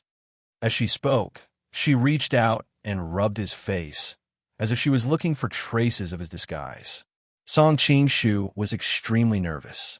Even though his disguise technique was extremely brilliant, and no one would be able to discover that he was wearing a mask, there was nothing absolute in this world. What if she was a blind cat and ran into a dead mouse? The Wind Lady stroked his face for a while before withdrawing her hand, as if she was disappointed that she did not find any traces of disguise. Looks can be faked, but some memories can't be faked. What memory? Ba Siba asked. The Red Sun Dharma King was from the Tantric sect, and they had a good relationship. He was the one who was most concerned about the murderer. It's a secret that only I and the Real Water Moon sect know. The Wind Lady revealed an ambiguous smile, and the people around her all smiled in a way that all men understood. Song Qingshu felt a chill in his heart. This adulterous couple really screwed me over this time. Quick ask, Ba Siba urged. At the same time, he came to Song Qingshu's side, as if he would kill him on the spot to avenge the Red Sun Dharma King, once he confirmed that he was an imposter. The Wind Lady quietly sized up Song Qingshu. After a long time, she finally asked, Master, I have a red mole on my body. You said you liked it a lot back then. Do you still remember where it is? Song Qingshu's heart raced. Who would know where she had a red mole on her body? His mind spun rapidly. Since she asked this, it would most likely not be in a place that was easily exposed. Otherwise, others might see it, such as her arms, legs, waist, and so on. It seemed that the Wind Lady's usual attire was also a little revealing, so these places might very well be seen by others. Then, this red mole was most likely in her most private place, and could only be seen when she was with her most intimate person. So where exactly was it? Let's look for the book. Song Qingshu stared at her chest, then at her thighs. For a moment, he was extremely hesitant. Suddenly, he thought of another possibility. Could it be that the Wind Lady had deliberately said this to trick him? Could it be that she did not have a red mole on her body? With this thought, He became even more confused. There were more and more possibilities, and there was no way to answer correctly. The Wind Lady looked at him with a smile. "What, Master? Don't you remember?" Hearing her words, even Naya and the other generals of the Qieshue army faintly gathered around. Song Qing-shu gritted his teeth and casually guessed an answer. The base of her thighs, just like in previous exams. Even if he did not know how to guess, he might still get some points, but if he did not answer, he would definitely not get any points. He even thought that if he answered something like the chest, it would not be impossible for Temujin to ask the Wind Lady to take off her clothes and check. But if it was the thighs, he would probably not check them on the spot. The Wind Lady was stunned. Basiba asked, "Did you get it wrong?" "That's not it." The Wind Lady shook her head and continued to look at Song Qing-shu. Left or right? Song Qing-shu was really having a headache. It was like a roller coaster ride. He had only casually guessed, but he did not expect to get it right. But before he had time to be happy, he still had to answer. Right? Song Qing-shu's eyelids twitched. He was ready to attack immediately. Unexpectedly, the Wind Lady suddenly bowed. "Your disciple greets Master. Get up, get up." A smile appeared on Song Qing-shu's face. At this time, his inner shirt was soaked in cold sweat. He did not expect his luck to be so good as to guess it correctly. While rejoicing, he secretly cursed the Shueiyue clan for being so shameless. How could they kill their own female disciple? One animal, making him so embarrassed. At this time, Naya said, "Great Khan." Although the Shueiyue clan did not have an alibi at the time of the crime, he did not have a motive. It seems that he is not the murderer. Li Qimei also nodded in agreement. Obviously, the other did not resist and followed them. Both of them were grateful. Temujin did not comment, but suddenly asked Song Qing-shu, why was the master so nervous when he saw the Wind Lady? It seemed like the flow of energy in his body was not normal. Song Qing-shu's heart skipped a beat. Temujin was indeed unfathomable to be able to detect such minute changes in his qi. However, Song Qing-shu was quick to respond. Because of the battle at Xingqing Prefecture, I had no choice but to throw the Wind Maiden to Fu Kailin and escape. I was worried that she would hold a grudge against me and deliberately set me up.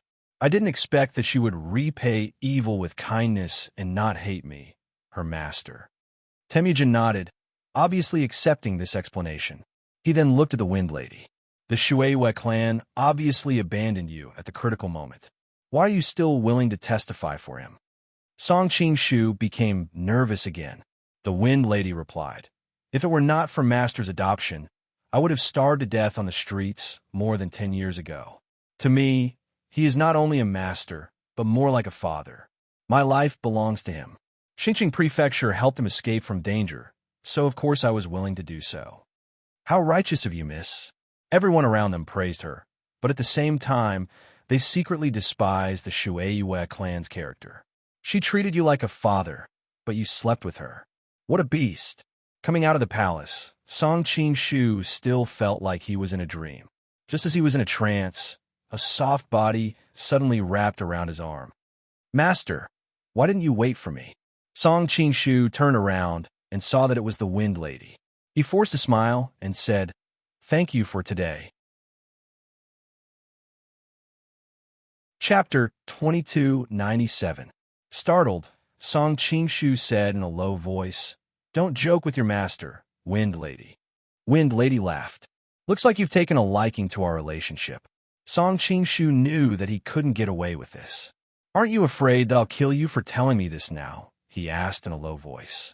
As he spoke, he deliberately unsheathed the water moon blade by an inch. Wind Lady reached out and gently pushed the blade back into its sheath. Master, don't scare me. I'm scared. Her body was very soft, but Song Qing-shu wasn't interested. He quietly moved away from her and asked coldly, why are you helping me? Can I like it? Wind Lady giggled. From an outsider's point of view, the two seemed to be holding hands intimately, but only they themselves knew that they were on guard against each other. What's the point of wasting time here? Song Qing-shu asked. Wind Lady stopped smiling and replied, someone wants to see you. Oh. Song Qing-shu raised his eyebrows. Who? Wind Lady smiled. You'll know when you get there. Song Qing-shu was a bold man. He had even gone to Temujin's tent, so there was nothing else he didn't dare to go to. So, he let her lead the way.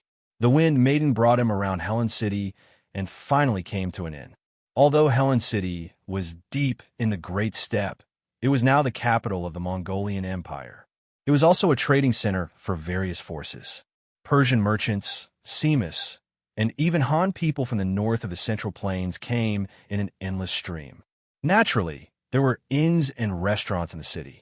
Wind Lady led him to a private room and gestured for him to enter. She had no intention of going in herself. Song Qing-shu frowned, but in the end, he pushed the door open and entered. A graceful woman was sitting at a table, leisurely pouring wine. Her entire body seemed to be wrapped in a black silk cloth. Most of her head was also wrapped in a black scarf, revealing only her two beautiful eyes. Lost in the sea? Song Qing-shu frowned. The woman smiled faintly. A gentle breeze blew past, and the veil on her face was lifted slightly, revealing her fair and smooth chin and bright red lips. You're really amazing. You can even recognize me like this. If the princess is dressed like this to deceive people, forgive me for speaking bluntly, it will have the opposite effect. Song Qing-shu's gaze moved away from her bulging chest and looked around. He noticed a middle-aged man standing in the shadows in the corner of the room. His appearance was ordinary, but he gave off a faint feeling that made people feel at ease. Haiwanli looked down at his clothes. It's indeed a little eye-catching. Sigh, women can't help but love beauty. Noticing his gaze, Ocean Lost introduced. This is our OGDI, family's most trusted retainer, Ocean Conqueror. He handles many of our palace's government affairs. Zhenhai nodded slightly to Song Qing-shu. Greetings, Master Shuiwei. Oh no, maybe we should call you by another name. Song Qing-shu said coldly. What do you mean by this? Haiwanli stretched out her jade-like hand and gently pressed down. The bright red nails on it were particularly eye-catching. Please don't be agitated. We don't have any malicious intentions. Otherwise, we wouldn't have asked the Wind Girl to help you. The Wind Girl is one of your people? Song Qing-shu asked curiously. Actually, it was a coincidence. I happened to run into Red Sun Dharmaraja and Ba Siba, who were looking for the Wind Girl. After learning that they were going for you, I helped you deal with the Wind Girl. Haiwanli smiled sweetly. After all, we agreed to be allies. How can I sit back and watch my ally be in danger? Song Qing-shu didn't ask how she dealt with the Wind Girl. With the power of the OGDI family, it wasn't difficult for them to deal with a small Japanese ninja. Did you kill Red Sun Dharmaraja? Haiwanli shook his head and said, It's not us. We're also curious which force in Helen City has the ability and motive to kill Red Sun Dharma King without anyone noticing. You should know that his martial arts are no weaker than yours. No weaker than Water Moon Great Sect. Song Qing-shu said lightly, I am the Water Moon Sect. Haiwanli laughed happily. You don't have to be so nervous. We don't want to know who you are. We just want to know whether you are a friend or an enemy. As she spoke, she pushed the glass of wine in front of him. Song Qing-shu glanced at it, but didn't have any intention of drinking it. Are you afraid that it's poisonous? Haiwanli picked up the glass and drank half of it before putting it down. Are you relieved now? Song Qing-shu lowered his head to look at the faint lipstick mark on the rim of the wine cup. In a deep voice, he said, There are many ways to poison in this world. Some poisons will not dissolve so easily in water and will first sink to the bottom of the wine. The top half is not poisonous, but the bottom half is highly poisonous. Or, Wang Fei's lipstick has been mixed with poison. Or, the entire rim of the wine cup is poisoned. Only Wang Fei's lipstick is not poisoned. Haiwanli smiled. It seems that Mr. is an expert in using poison. I dare not call myself an expert. It's just that I've been poisoned many times. Naturally, I have some experience. Song Qing-shu said lightly. Haiwanli said softly, but the real Water Moon sect is extremely lecherous. I'm afraid that just now, she would not be in a hurry to drink this glass of wine, instead of analyzing the possibility of poison like you. We Mongolians only treat each other as friends. Mister, do you want a drink or not? One more friend is naturally good, but one less enemy. Song Qingshu picked up the glass and drained it in one gulp. With his current cultivation and physique, he was no longer afraid of poison. He just had to be more careful after the lesson of the golden ripple flower. Mr. is indeed a smart man. Hai Wanli poured wine for the two of them again. Song Qingshu glanced at the lipstick mark on the glass and said with a faint smile, "Why do I always feel that the princess is deliberately seducing me?" Hai Wanli shook his head and smiled. "The current you is not qualified for me to seduce you." "Oh." Song Qingshu's interest was piqued. "I wonder how I can be qualified." Hai Wanli raised his glass and gently clinked it with him. "When the time comes, Mr. will naturally know." Song Qingshu put down the glass and asked, "The princess can't have called me here just to play tricks with me, right? Tell me, what do you want me to do for you? If it's not too troublesome, I'll do it for you." The other now had something on him. This time, he clearly had something to do. Of course, if it was too troublesome, he would not interfere. After all, Hai Wanli had led people to kill Su Lai Wu. It's convenient to talk to smart people. Hai Wanli stood up and came to the window, looking in a certain direction outside the city. As he walked, his two white legs could be faintly seen. "I want to deal with that bitch Cha Bai, but her maternal family is very powerful. Her brothers are all important ministers in the court. A few days ago, her eldest brother, Hua Chen's wife, died. The Great Khan is preparing to marry Princess Huajun Biji to him. I suddenly realized that this is a once-in-a-lifetime opportunity." Chapter 2298. Song Qingshu remembered what Zhao Min had told him. The Hongjiara clan had given birth to a daughter as their empress and a son, Princess Shang. The previous head of the Hongjiara clan, Dek Shuekin, was Temujin's father-in-law. Dek Shuekin had 3 sons, Zakhen, Huahu, and Bien. He also had a daughter, Borte, who was Temujin's empress. Dek Shuekin had already passed away, and the current head of the Hongjiara clan was Zakhen. His youngest daughter was married to Kublai as the princess consort, Chabi. In addition, he had 3 sons, Okin, Nachin, and Sifahu, all of whom held high positions in the court. These brothers were either Wanhu or Qianhu, and could be said to be people with real power. Among them, Nachin was the one that Song Qingshu had run in a last time who had been pestering Zhao Min. This was also why he remembered so much about this clan. The Mongolians were too casual with their names. Not only were they awkward to pronounce, but they were also very similar. If one did not pay attention, it would be easy to confuse them. As far as I know, wasn't Princess Huajun betrothed to the Golden Blade consort? Why would she be betrothed to Okin now? Song Qingshu asked. At the same time, he complained that the Mongolians did not seem to care about seniority at all. Chabi was Thor's daughter-in-law, and now Chabi's brother was going to marry Thor's sister? However, Zhao Min had mentioned something similar before. There are many such things in Mongolia, so it was not a big deal. Hai Mansion replied, "Didn't the Golden Knife Prince Consort break his engagement and betray the Mongols?" The Great Khan was furious because of this, and Huazheng has always been depressed. Over the years, she has rejected many marriages and has always been single. She is now in her 30s, and in our world, she is already an old lady. Song Qingshu nodded in agreement. Although in the eyes of future generations, women in their early 30s were considered to be the golden age, in ancient times, women generally got married at an early age. Women on the Mongolian grassland married at an even younger age. It was shocking that Huazheng was still unmarried in her 30s. Hai Wanchen continued, "The Khan has always been dissatisfied with her choice. At the same time, he doesn't want his daughter to be immersed in the past, so he's been looking for a husband for her. However, he hasn't found a suitable candidate, and Princess Huazheng is against it, so it's been left unsettled. But some time ago, Wichen's first wife passed away. The Khan feels that the two of them are just right for each other. The Hongjiara family has a tradition of giving birth to a prince, and Huazheng is a good match." Just now, Princess mentioned a once-in-a-lifetime opportunity. What did you mean? Song Qingshu thought. Didn't Huazheng take Wujing away last time? How can she agree to marry someone else when she sees her former lover again? Hai Wanshan revealed a mysterious smile. It's interesting because the Golden Saber's son-in-law is back. Oh, Song Qing-shu thought. I finally got some news about Guo Jing. I wonder if he has recovered from his injuries. Hai Wanshan continued. But Princess Huazheng has been hiding this from others. I'm afraid only a few people know that the Golden Saber's son-in-law is in Helen City.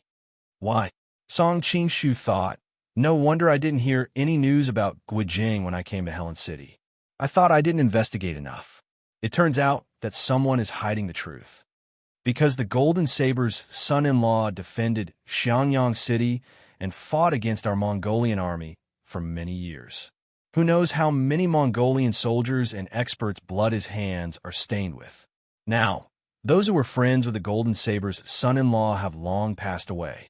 The remaining people have no friendship with him, only hatred. Many of them want to kill him as soon as possible.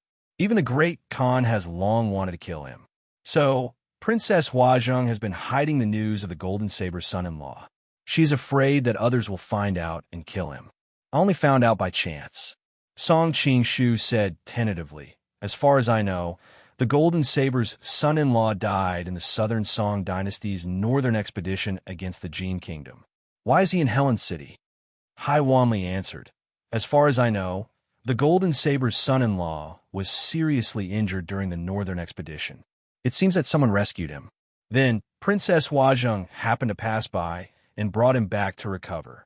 Speaking of which, he was seriously injured. It took him so long to recover, and this is based on the premise that he has a good physique.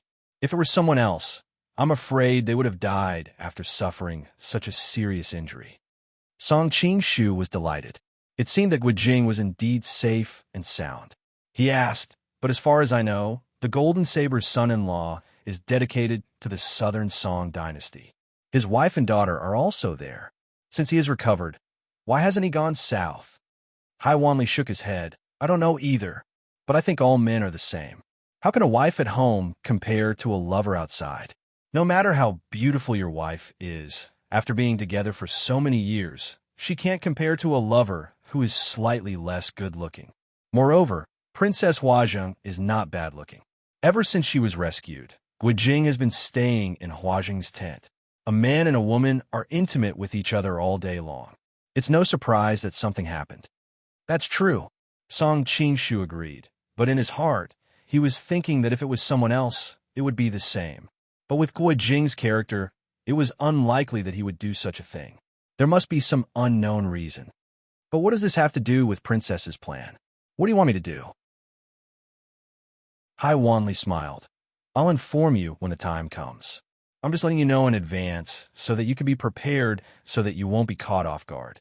Song Qing-shu said in a deep voice, You don't seem to have a cooperative attitude. He was very curious about the other party's plan. Hai Wanli waved his finger. I hope Mr. can forgive me. This matter is of great importance. If I say it in advance, I'm afraid it won't be effective. Song Qing-shu snorted. Then I'll say the ugly words first. If you find me when the time comes, I may not help. Hai Wanli walked up behind him and rested his arm lightly on his shoulder. Don't worry, I won't make things difficult for you when the time comes. Song Qing-shu couldn't help but admire this woman. She was so beautiful, and she was good at making use of the advantages of a woman. The key was that she always stopped when she went too far. She didn't make people feel disgusted, but only evoked endless wild and fanciful thoughts. She was really a stunner. He felt pity for her husband, who died too early. After chatting for a while, Song Qing-shu left the room. Seeing Wind Maiden waiting for him at the door, he couldn't help but ask, Are you still following me? Wind Maiden smiled. Who else would I follow if not Master? Song Qing-shu felt a headache coming on. Usually, with Wind Maiden following him, it was really inconvenient for him to go anywhere. But if Wind Maiden suddenly disappeared, Temujin and the others would probably be suspicious. If you want to follow me, then follow me. Song Qing-shu said lightly, his mind constantly thinking about what Hai Wanli's plan was and whether or not it would endanger Guo Jing's safety. When it came to Guo Jing, he felt both admiration and guilt which was why he had risked his life to save him every time. But after saving him so many times, the guilt in his heart had not lessened, and he had always been tormented. Who on earth are you? I grew up by Master's side, but it's still hard for me to see through you. I can only rely on trickery to find out. Wind Maiden circled around him curiously. Song Qingshu said in a low voice, "Don't say such things in the future. Otherwise, if someone hears you, we'll be in big trouble. I'm sure I can run away, but your kung fu isn't enough in Helen City. I'm really curious." Wind Maiden blinked but still lowered her voice. "My master has never left this water moon katana. For Dongying Samurai, as long as the katana is there, the person is there. Without the katana, the person is dead." "Is he already dead?" Song Qingshu asked calmly. "What? You want to avenge him?" Wind Maiden pursed her lips. "Who would avenge that bastard and use us as a shield in times of crisis?" Song Qingshu snorted. "In the Imperial Palace, you said that he raised you." Wind Maiden said disapprovingly, "I've done so many missions for him over the years and killed so many people. I've long since repaid his kindness."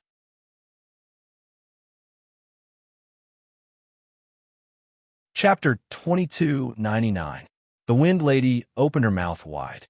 She instinctively wanted to dodge, but it was as if her body had been frozen by the other party's killing intent. Before she could react, the cold gleam had already reached her eyes. It's over. Her mind was blank. She did not think that the man beside her would save her. After all, she knew that he was not from the True Water Moon sect. Using someone else to kill her would be the best solution. She closed her eyes, but she did not feel the pain she expected.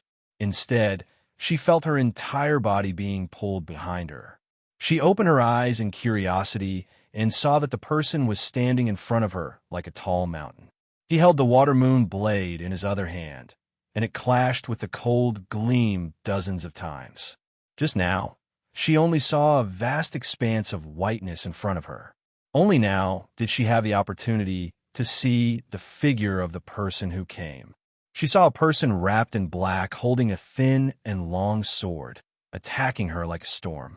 As a ninja, she had carried out many assassination missions in the past, but compared to the person in front of her, her previous missions were not even worth mentioning. His sword technique was too terrifying. It might not be the most brilliant sword technique, but every single one of his moves was a killing technique. However, such a terrifying sword technique was still blocked by the person in front of her. Looking at the way he used the water moon blade, the Wind Lady had a vague feeling that the person in front of her was her master. After a series of rapid and sharp sounds of swords clashing, the black figure jumped 10 feet away and gave Song Qingshu a deep look. "Today is just a warning. Don't even think about killing Haishan in the future." After he finished speaking, he jumped over the wall and disappeared without a trace. Song Qingshu could not help but laugh. "You can't even defeat me, so why are you boasting here?" He had already recognized the person. It was the shadow assassin, Yang Shuyin, whom he had fought on the plains last time. As expected of a famous assassin in the world, even so many Mongolian cavaliers had not been able to catch up to him. "Don't even think about killing Haishan." Song Qingshu thought about the words the man left behind. He had been a little confused before. From Zhao Min's information, Yang Shuyin's omniscient sect should belong to the Thor faction. Why would they come to assassinate Su Yewu? Now, he finally understood. He had probably fallen for Haishan. He did not expect this guy to be a romantic. The love between him and Dong Shunian Twin of Tang was already sad. He did not expect another indecent love to appear in this world. "Thank you." At this moment, the Wind Lady's timid voice pulled him back from his thoughts. "Call me Master." Song Qingshu snorted with a stern face. The Wind Maiden was startled at first, then she smiled sweetly. "Yes, Master." Back at his residence, Red Sun Dharma King's men had already left. Looking at the night sky outside the window, Song Qingshu decided to talk to Zhao Min about what happened today so that she wouldn't be worried. Wind Lady was standing at the door. "What's the matter?" Song Qingshu asked. The Wind Lady pursed her lips and looked at him with watery eyes. "It's cold in Helen, so I've come to warm your bed." Song Qingshu frowned. You don't have to do this. Saving you is just a matter of convenience. The Wind Lady sighed. Maybe it was just a matter of convenience for you, but for me, it's the same as giving me a new lease on life. You should know that when Xingqing Manor was in danger, even someone as close as Master would throw me out as a shield. You're not related to me, but you're willing to save me. Song Qingshu was not moved. He said calmly, "Don't tell me that a ninja like you will be moved by something like this." The Wind Lady replied, "If it was before, I might not be moved by this. But I've been through too much recently. I've been through ups and downs, and I've been through the ups and downs of the world. I treasure your kindness. Don't worry, I don't need you to take responsibility for me. I just need to be your maid." Song Qingshu smiled. "You don't even know who I am. Isn't that too careless? Your martial arts are good enough, and your heart is kind enough. That's enough." The Wind Lady was still looking up at him. Song Qingshu was stunned for a moment, but he still said, "I'm going out. You don't have to warm my bed." The Wind Lady bit her lip and said, "I'll wait for you in bed." Song Qingshu shook his head. "There's no need. I won't be back tonight." "Master, you're mistaken. I'm staying here mainly in case someone comes looking for you. I can help you deal with it." The Wind Lady's lips curled up into a smile. Song Qingshu thought about it and agreed. Now that he was in the enemy's camp, he needed someone to cover for him. "Then I'll thank you." He came out of the house and used the moonlight to climb over Zhao Min's room. Seeing him, Zhao Min let out a sigh of relief. "You're finally here. I thought something happened to you again." "Again?" Song Qingshu noticed the meaning in her words. Zhao Min explained, "Nachin came by during the day. I learned from him that you were suspected to be the murderer of the Red Sun Dharmaraja, but it seems that you've been cleared of suspicion. Why does that kid come to your place every day?" Song Qingshu couldn't help but feel a little jealous. Zhao Min moved closer to him with a smile. "What are you jealous? I'm the #1 beauty in Mongolia. I have many admirers." Song Qingshu was so angry that he pulled her into his arms and pinched her a few times until she begged for mercy. "Nachin's family will probably be in trouble soon." "What do you mean?" Zhao Min's cheeks were red, and her eyes were filled with anger and embarrassment. Song Qingshu briefly told her about Hai Wanli's visit. "Unfortunately, I don't know what she's planning." Zhao Min thought for a while and shook her head. "I don't have enough information. I can't tell." Then she smiled teasingly. "What does Hai Wanli look like?" Song Qingshu subconsciously nodded as the image of her body wrapped in soft silk appeared in his mind. "She's indeed a very charming woman." Zhao Min snorted. "I told you before, my title as the #1 beauty in Mongolia is also a coincidence. There are a few people who are not inferior to me in terms of appearance and status, and Hai Wanli is one of them." Song Qingshu kissed her smooth cheek. "Although she's beautiful, she's still not as good as you." "TSK, you don't mean it. When you mentioned her just now, your body's reaction couldn't lie to me." Zhao Min sat in his arms and rolled her eyes at him. "Really? It should be the reaction of hugging you." Song Qingshu smiled awkwardly. "You don't have to explain to me. I don't mind. And to a certain extent, I also hope that you can deal with Hai Wanli." Zhao Min's eyes sparkled. "If you can cooperate with Hai Wanli, it's equivalent to combining the power of Ajidai. That way, things will be much easier. Unfortunately, you're now a member of the Shui sect. With his appearance, I'm afraid it'll be very difficult for him to conquer that coquettish but proud woman." Zhao Min shook her head regretfully. "Why don't you find a chance to approach her with your original appearance?" Song Qingshu looked at her strangely, but he soon understood. This was the difference between Zhao Min and other women. Perhaps other women would struggle with jealousy and so on, but because she was born in the royal family, she saw things from a completely different perspective from ordinary women. Of course, if she met Zhou Zhirua, she would instantly break down. "Forget it.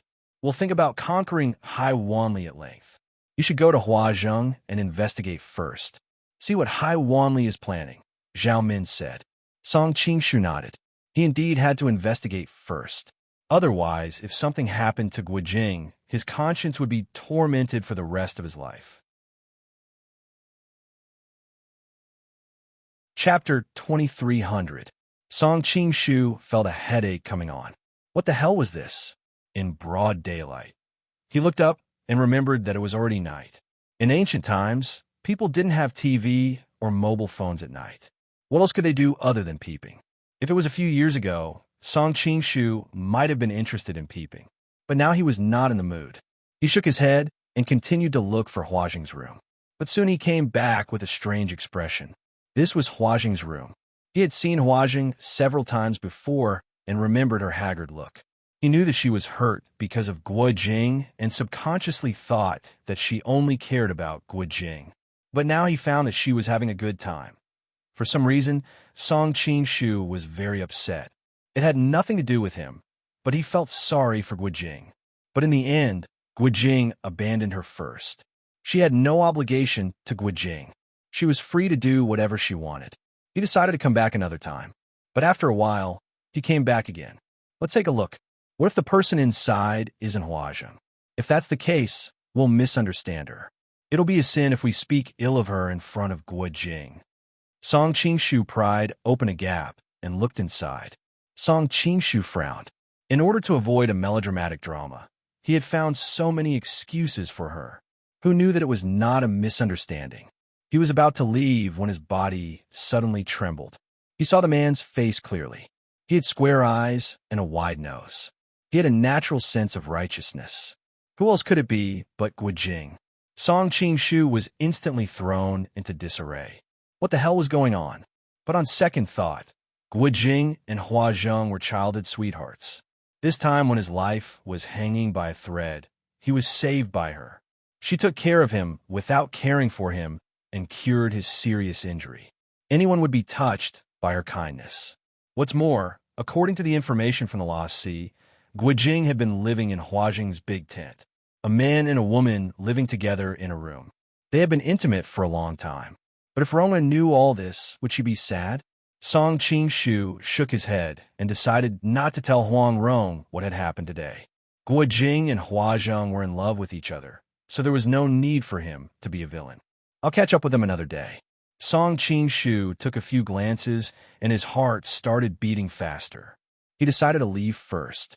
However, halfway there, Song Qing-shu suddenly stopped. He realized a problem. If he had been in that situation, he would not have rejected Hua Jing. However, Guo Jing was an honest gentleman. How could he succumb to a woman's temptation like himself? How could he do such a thing with Hua Jing when he knew that there would be no result? Song Qing-shu suddenly thought of something. When they were playing the Jinlong chess game, Revered Ming seemed to have inquired about Guo Jing's whereabouts as well. Then, he didn't attend the important event of Shisha's groom selection. Could it be that he went to Mongolia to look for Guo Jing? Song Qing-shu thought of the evil method of possession at the 7th level of the Heaven and Earth Great Shift. A terrible conjecture appeared in his mind. Venerated Ming's possession of Zhang Wuji was perfect, but he was injured by Ah Qing's innate sword qi and could not get rid of it completely. Later, he was tricked by Song Qing-shu on the Blackwood Cliff to practice the modified version of the absorbing stars technique. Now he could not even be a man. He must have realized the condition of his body and was ready to find a new host. Jiuzhou Chinese, he would not be interested in ordinary people. The host must be someone with high kung fu. But it was difficult to possess someone with high kung fu. Guo Jing was injured and could not resist, so he was the best candidate. He thought that venerated Ming might have possessed Guo Jing and used his body to attack Hua Jing. Hua Jing was already in love with him and had been conquered by him without knowing the situation. The more he thought about it, the more frightened he became. Song Qing-shu could not wait any longer and hurried back to Hua Jing's mansion. He found a Mongolian warrior at the door reporting something. Princess, Elder Wu Sun requests an audience. What's he doing here? Hua Jing's tone was obviously impatient. But after a while, she said, "Tell him to wait. I'll be right out." Then came the rustling sound of clothes being put on. Not long after, she tidied up her clothes and walked out. Her face was still flushed from the passion just now, making her slightly handsome face look a little more feminine.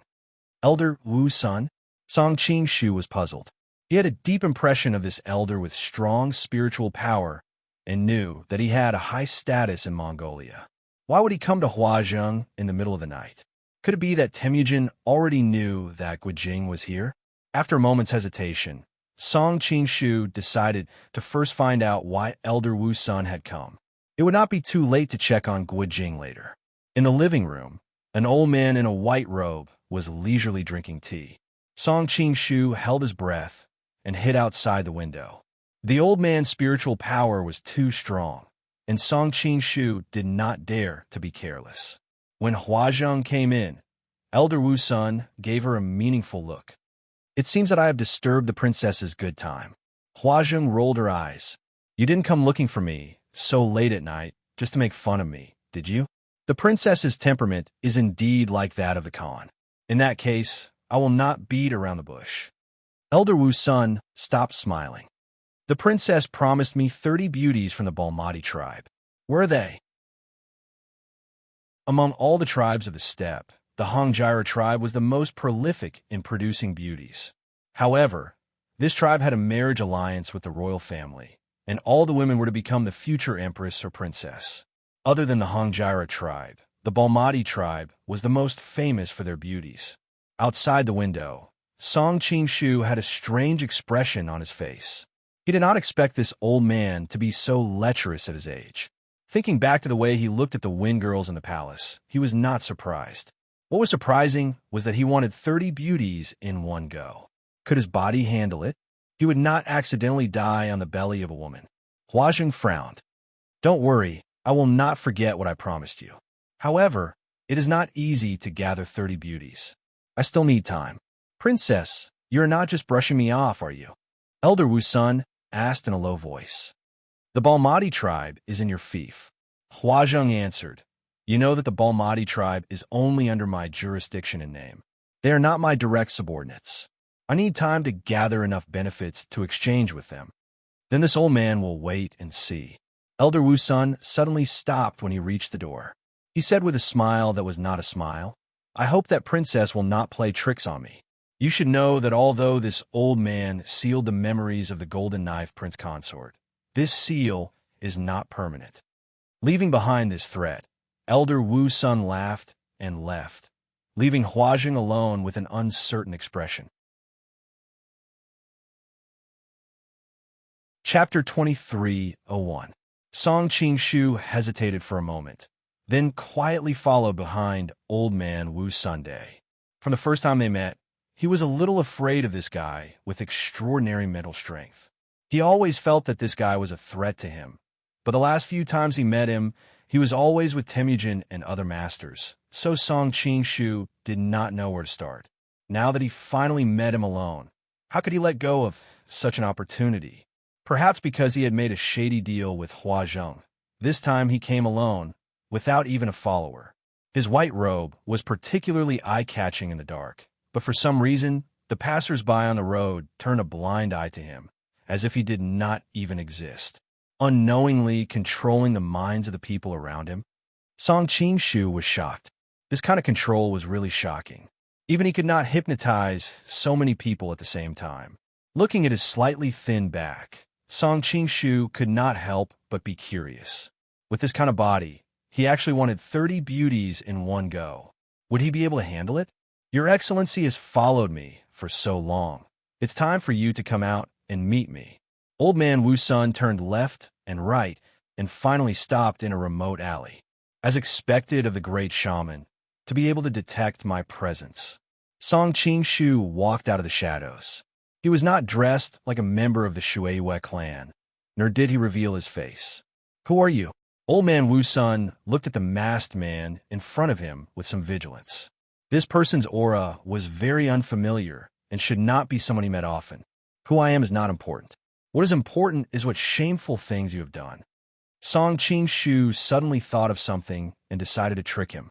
Why did you kill Red Sun Dharma King? What nonsense are you talking about? Old man Wu Sun frowned and suddenly thought of something. He asked with some uncertainty, Are you one of the great Khan's men investigating the death of Red Sun Dharma King? Song Qingshu secretly laughed, but on the surface, he replied seriously, Since you know I'm one of the great Khan's men, why don't you tell me the truth? Old man Wu Sun burst into laughter. What a joke. Even the great Khan would not speak to me like this. Where did this scoundrel come from? How dare he pretend to be the great Khan's envoy? Song Qing-shu said coldly. Don't tell me you want to kill me to silence me, because I've discovered your deal with the princess. You know everything? Old man Wu Sun looked at him in bewilderment. He had thought that he was an impostor, but now that he heard this, he was not so sure. Song Qing-shu was about to speak, but he suddenly felt a chill in his heart. He felt as if he had lost control of his body. Old man Wu Sun sneered. This old man doesn't care if you are the real emissary of the great Khan or not. Since you saw something you shouldn't have, then die. With that said, he flicked his sleeve and shot out a concealed weapon. Just as it was about to hit, who knew that the person would suddenly move to the side, dodging the hidden weapon? Song Qing-shu sighed. You want to take my life with just this little ability? Although he spoke casually, he was actually breaking out in a cold sweat. Just now, his opponent was able to freeze his body in an instant, although he was able to quickly break free. If he had not known about this move from the beginning, and the other side had a few helpers, wouldn't he have died? You can actually move? Old man Wu Sun was obviously very surprised. His incomparably vast spiritual energy could be said to be invincible. Many times, he did not even need to make a move. With a blink of an eye, he could kill the other party. Because of this, the various Mongolian tribes believed that he was someone who could communicate with the gods in their dreams. Dogsong Qing-shu was worried that old man Wu Sun had other tricks up his sleeves and did not dare to be careless. With a flash, he reached out to grab old man Wu Sun's neck. Other than not using his Grandmaster cultivation to avoid being detected by Temujin, Tong Tian, and the others, Song Qing-shu did not hold back. However, the sensation of touching old man Wu Sun's neck did not come. Instead, he grabbed directly into the wall. Song Qing-shu was surprised to find that old man Wu Sun was still 10 feet away from him. At the same time, the surrounding walls and trees began to slide. Old man Wu Sun's figure quickly disappeared, and Song Qing-shu found himself among the mud walls, trees, and weeds. Looking at the dense obstacles around him, he felt as if he was in a maze. Song Qing-shu quickly regained his composure. He did not believe that old man Wu Sun had the ability to move mountains and fill the seas. Everything in front of him should be an illusion. He had already been extremely careful, so why was he still affected by the other party? If it were anyone else, they would have panicked. After all, this was an era of feudal superstition. They might really think that the other party was an emissary of God who had divine powers or something. However, Song Qing-shu was a person who had been baptized by modern science. In addition, he had seen countless similar situations in various movies and television works. Naturally, he would not have such a violent emotional fluctuation because of this, and the other party would not have an opportunity to attack him. Open. Song Qing-shu snorted coldly. As the saying goes, a single sword can destroy all techniques. With his cultivation having reached this realm, how could he be shaken by false illusions? Not to mention that he was also an expert in mental attacks. Impossible. A trace of blood trickled down from old man Wu Sun's nose. Clearly, he had suffered some damage from the recoil. In the blink of an eye, Xiao Chun had broken 2 of his consummate skills. This was something that had never happened in decades. He hurriedly pointed to the sky with one hand and formed a complicated seal with the other. He mumbled to himself and uttered some obscure syllables. Right, Chi? Huh? S. If Zhao Min was here, she would definitely understand what he was saying in Mongolian. Those who do not believe in the everlasting heaven will fall into eternal darkness. However, Song Qing-shu was confused and had no choice but to stop in his tracks. He found that his surroundings were quickly becoming blurry, and then everything disappeared. There was only darkness that was so thick that it could not be dispelled, darkness that stretched as far as the eye could see. This situation was a perfect example of what it meant to be unable to see one's own fingers. Not to mention 5 fingers, he could not even see the rest of his body. It was as if his entire being had been swallowed by the darkness. However, Song Qing-shu did not panic. He calmly said, "At my level of cultivation, I do not even need my eyes to see clearly. With a wave of his hand, a gust of wind from his palm pressed toward a certain place. There was a muffled groan, and then all the darkness receded like the tide. Elder Wu Sun was already bent over and clutching his chest. The white robe on his chest was stained with blood. It was obvious that he had vomited blood after being struck by the gust of wind from his palm. Song Qingshu walked towards him step by step, secretly concentrating and keeping his guard up. If you do not have any other tricks up your sleeves, I am afraid that you will die here today. Seeing him approaching, Elder Wu Sun chuckled and said, "Do you think that you can kill me just like that?" Song Qingshu frowned. Suddenly, he felt a powerful palm strike coming towards him. He hurriedly dodged to the side and was about to counterattack when he saw the appearance of the approaching person. For a moment, he could not help but be stunned.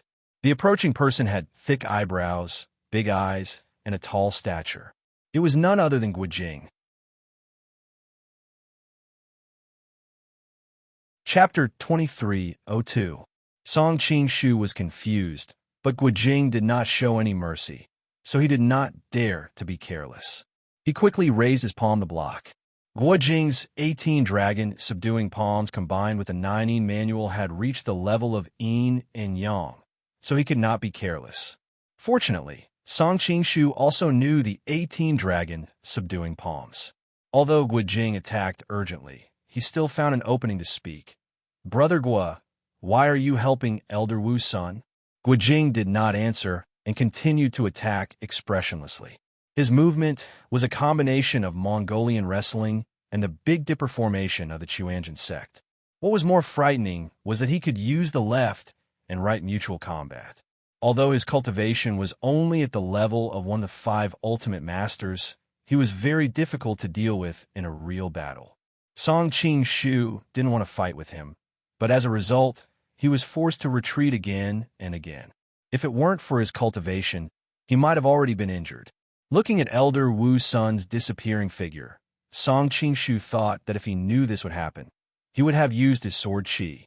However, he was worried that his identity would be recognized through his martial arts, so he restrained himself in Helen City. Noticing that Guojing's attacks were filled with murderous intent and lacked the usual calmness, Song Qingshu frowned. He thought of his previous conjecture about Venerable Ming and could not help but feel suspicious. He decided to test his opponent. This way, he did not show any mercy.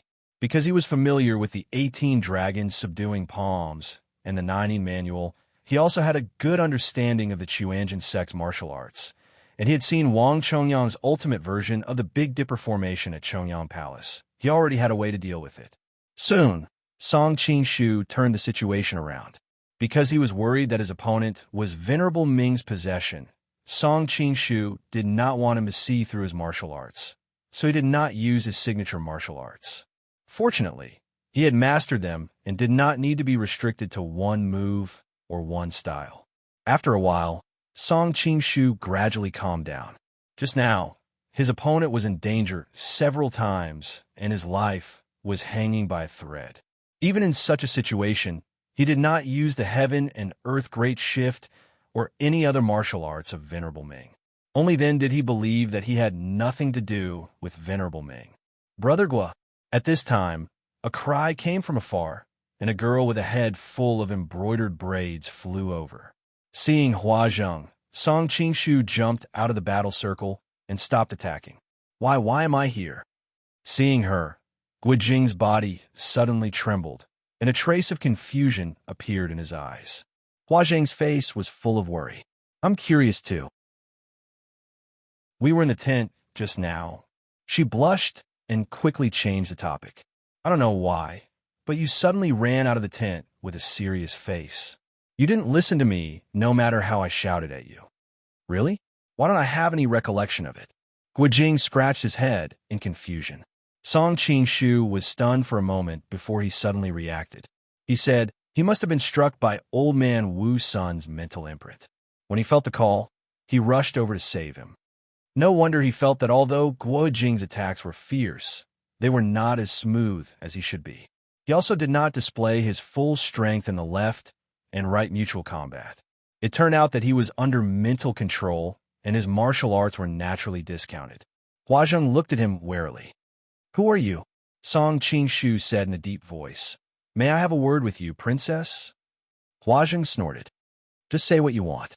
I don't talk to scoundrels who hide their heads and show their tails." Judging from the way he was dressed, she could tell that he was not a good person. She was not stupid. Why would she talk to him alone?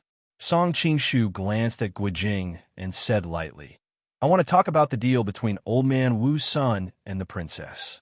Do you really not mind if Hero hears it?" Huazheng's expression changed. Finally, she said gently to Guijing, "Brother Gua, wait for me here." Guijing was a little hesitant. "Is it too dangerous for you to be alone with him?" Huazheng shook her head. "Don't worry. We are in Helen City. He won't dare to touch me." She deliberately raised her voice when she said this. Helen City was full of masters and fierce warriors. This was her source of confidence. Guijing nodded. "Okay, if anything happens, just shout and I will come to save you." "Brother Gui, you are so nice."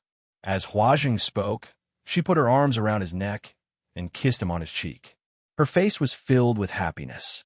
Song Qingshu was a little dissatisfied with her previous actions. However, when he saw her sincere love for him, he was moved for a moment. Huazheng walked over. When she heard his words, she no longer had the feminine smile that she had with Guijing. "Tell me, what do you want to talk about? Why did you seal Guijing's memory?" Song Qingshu asked directly. Huazheng was shocked. When she heard him mention the deal with Old Man Wu's son, she was already suspicious. Now, she was finally sure that he knew about it. "What does it have to do with you?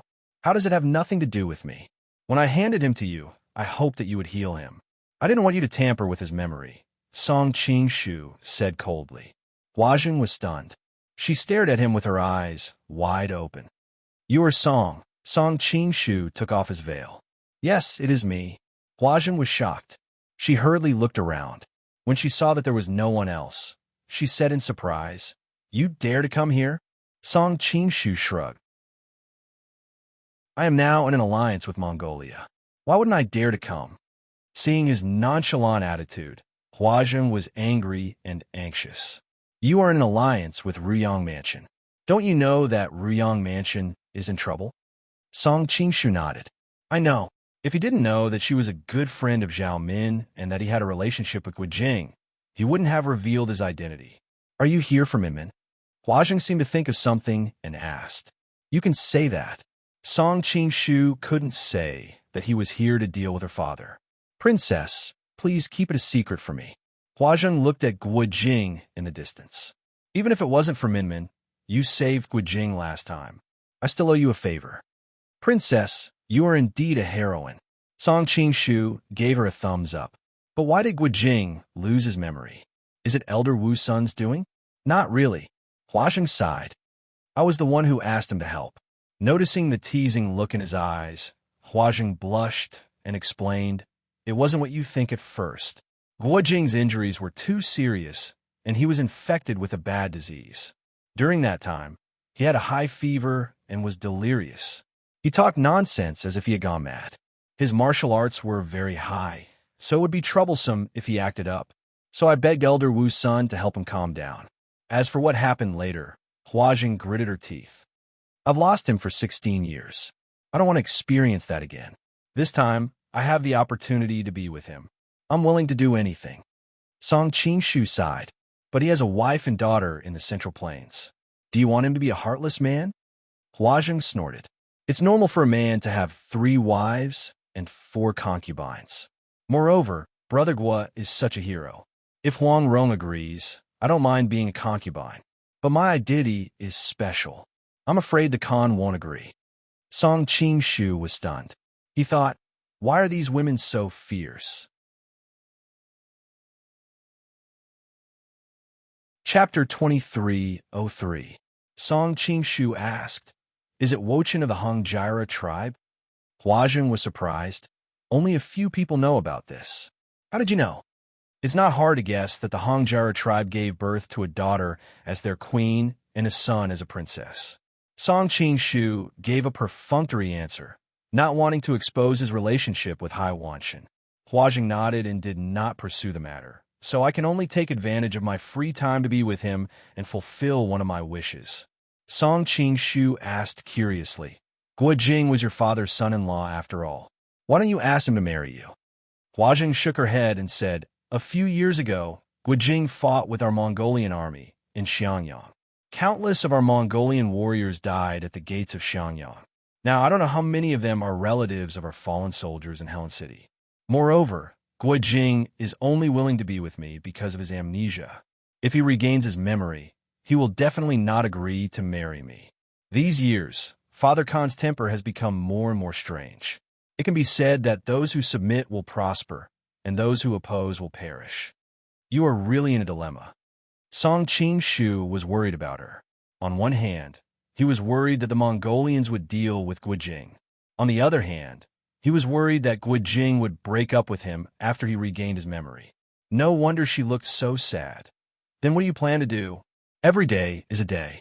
It's good for me to be with Guo Jing for one more day. Hua Jing looked back at Guo Jing, not far away. Her eyes were full of tenderness and reluctance. I heard that you were very close to them. Can you temporarily help me? Song Qing-shu nodded. Don't worry. I'm not the kind of person who would break up a loving couple. Thank you. Hua Jing secretly breathed a sigh of relief. Song Qing-shu thought for a moment and said, I will be in Helen City during this period. If you encounter any problems, you can leave a mark on the wall, and I'll come to find you. He did not know what Hai Wanshan was thinking. He was compassionate to help them. If anything happened to Guo Jing during this period, he would not be able to absolve himself from the blame. Thank you. Hua Jing's eyes lit up. She agreed on a secret signal with him and took Guo Jing back. Song Qing-shu went back to find Zhao Min and told her what happened tonight. Hua Jing slept with Guo Jing just like that. Zhao Min's expression was strange. She was obviously shocked. You don't know how much of an impact I had when I saw them clearly. Song Qing-shu sat down and picked up a cup of tea to moisten his throat. Zhao Min chuckled and said, Our Mongolian daughter dares to love and hate. If I were her, I would probably do the same thing. Song Qing-shu shook his head and said, No, if you were her, you wouldn't have let Huang Rong take Guo Jing away 10 years ago. That's true. Zhao Min's face showed a hint of pride, but she soon frowned and said, But Hua Jing is too disappointing. She actually has the intention to surrender. What else? Do you have a way? Song Qing-shu briefly explained Hua Jing's concerns. Zhao Min snorted and said, Although I can't think of any way now, I will eventually find a way. If it were me, I would definitely not accept my fate and marry Chun. Song Qing-shu said impatiently, You still have Na Chun who is pursuing you every day. Zhao Min smiled and put her arms around his neck and said, I still have you. Anyway, even if I don't do anything, you won't let me marry Na Chun. That's true. Song Qing-shu held her in his arms and said, Anyway, you can't marry anyone except me in this life. Zhao Min smiled sweetly and said, Sai, who asked me to board your pirate ship? I can only accept my fate. Nonsense. It was clearly me who went to your bed. Song Qing-shu corrected her with a serious expression. What a bad egg. Zhao Min was embarrassed and angry, and she punched him. After the two of them played for a while, Song Qing-shu said, That's right, I don't know who killed Hong Sun Fuwang. Just now, I tested old man Wu Sun, but he doesn't seem to know. Are you okay? Zhao Min had a nervous look on her face. She hurriedly walked back and forth beside him to look at him. Old man Wu Sun has many magical spells. Many people in the Mongolian tribe regard him as the messenger of God. He is considered the most mysterious person after the Great Khan and Tong Tian Shaman. He does have some tricks up his sleeve. If other experts were to face him with those mental attacks, they would most likely suffer a great loss. Song Qing-shu changed the topic and pulled her back into his embrace. But your man is the most capable person in the world. How could he be hurt by him? Look at how smug you are. When Zhao Min heard about old man Wu Sun's miraculous techniques, she could not help but click her tongue. Compared to old man Wu Sun, I'm more curious about who killed Hong Sun Fuwang. Song Qing-shu frowned and said, This is also the strangest thing. Zhao Min changed her position and lay in Song Qing-shu's arms. In Helen City, Hong Sun Fuang is one of the top 10 experts who would have the ability to kill him without a sound. Ba Siba checked him before, and there were no signs of a fight on his body. He must have been ambushed by someone he knew. Song Qing-shu thought that even he would not be able to kill him in one move. Zhao Min put on a thoughtful expression and said, even if Red Sun Dharmaraja wasn't on guard, his cultivation is still there. To kill him easily, it would need to be an expert of the same level. But I really can't think of anyone who has the ability to kill him. Who would want to kill him? Song Qing-shu nodded. I have a feeling that there is a big conspiracy behind this. Zhao Min suddenly looked hesitant. Do you think it could be that person? That person? Noticing her expression, Song Qing-shu understood. Is it Zhang Wuji? Bah, that person is revered Ming, not Zhang Wuji. Zhao Min said resentfully. It seems that you have a good impression of great sect leader Zhang. Song Qing-shu teased, but he did not mind. Yes, I also suspected him. After all, according to the previous information, he most likely came to Helen City. Just now, I was worried that Guijing would be taken over by him, so I deliberately made a move to test him. Zhao Min hesitated. Do you think that if revered Ming took over someone else's body, the previous host would recover? This time, Song Qing-shu was a little jealous. He could not help but pinch her hard. What? Do you want to reminisce with him again? Zhao Min felt pain and subconsciously bit him. You be asterisk starred. We're already like this, and you still say such sarcastic words. Although our fate is over, we still know each other. I don't want to see him end up in such a miserable state. It turns out that the evil woman of the martial arts world also has such a kind heart. Song Qing-shu smiled and said, I don't know about the situation you were talking about. Next time you see revered Ming, ask him about this. If he can help Zhang Wuji recover, I will also try my best. Zhao Min was surprised.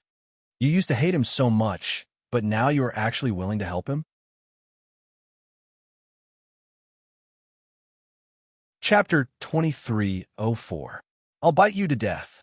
Zhao Min was so angry that she gnashed her teeth, especially when she thought of how she and Zhou Zhuo had a heated argument before. She felt extremely depressed. Song Qing-shu laughed out loud.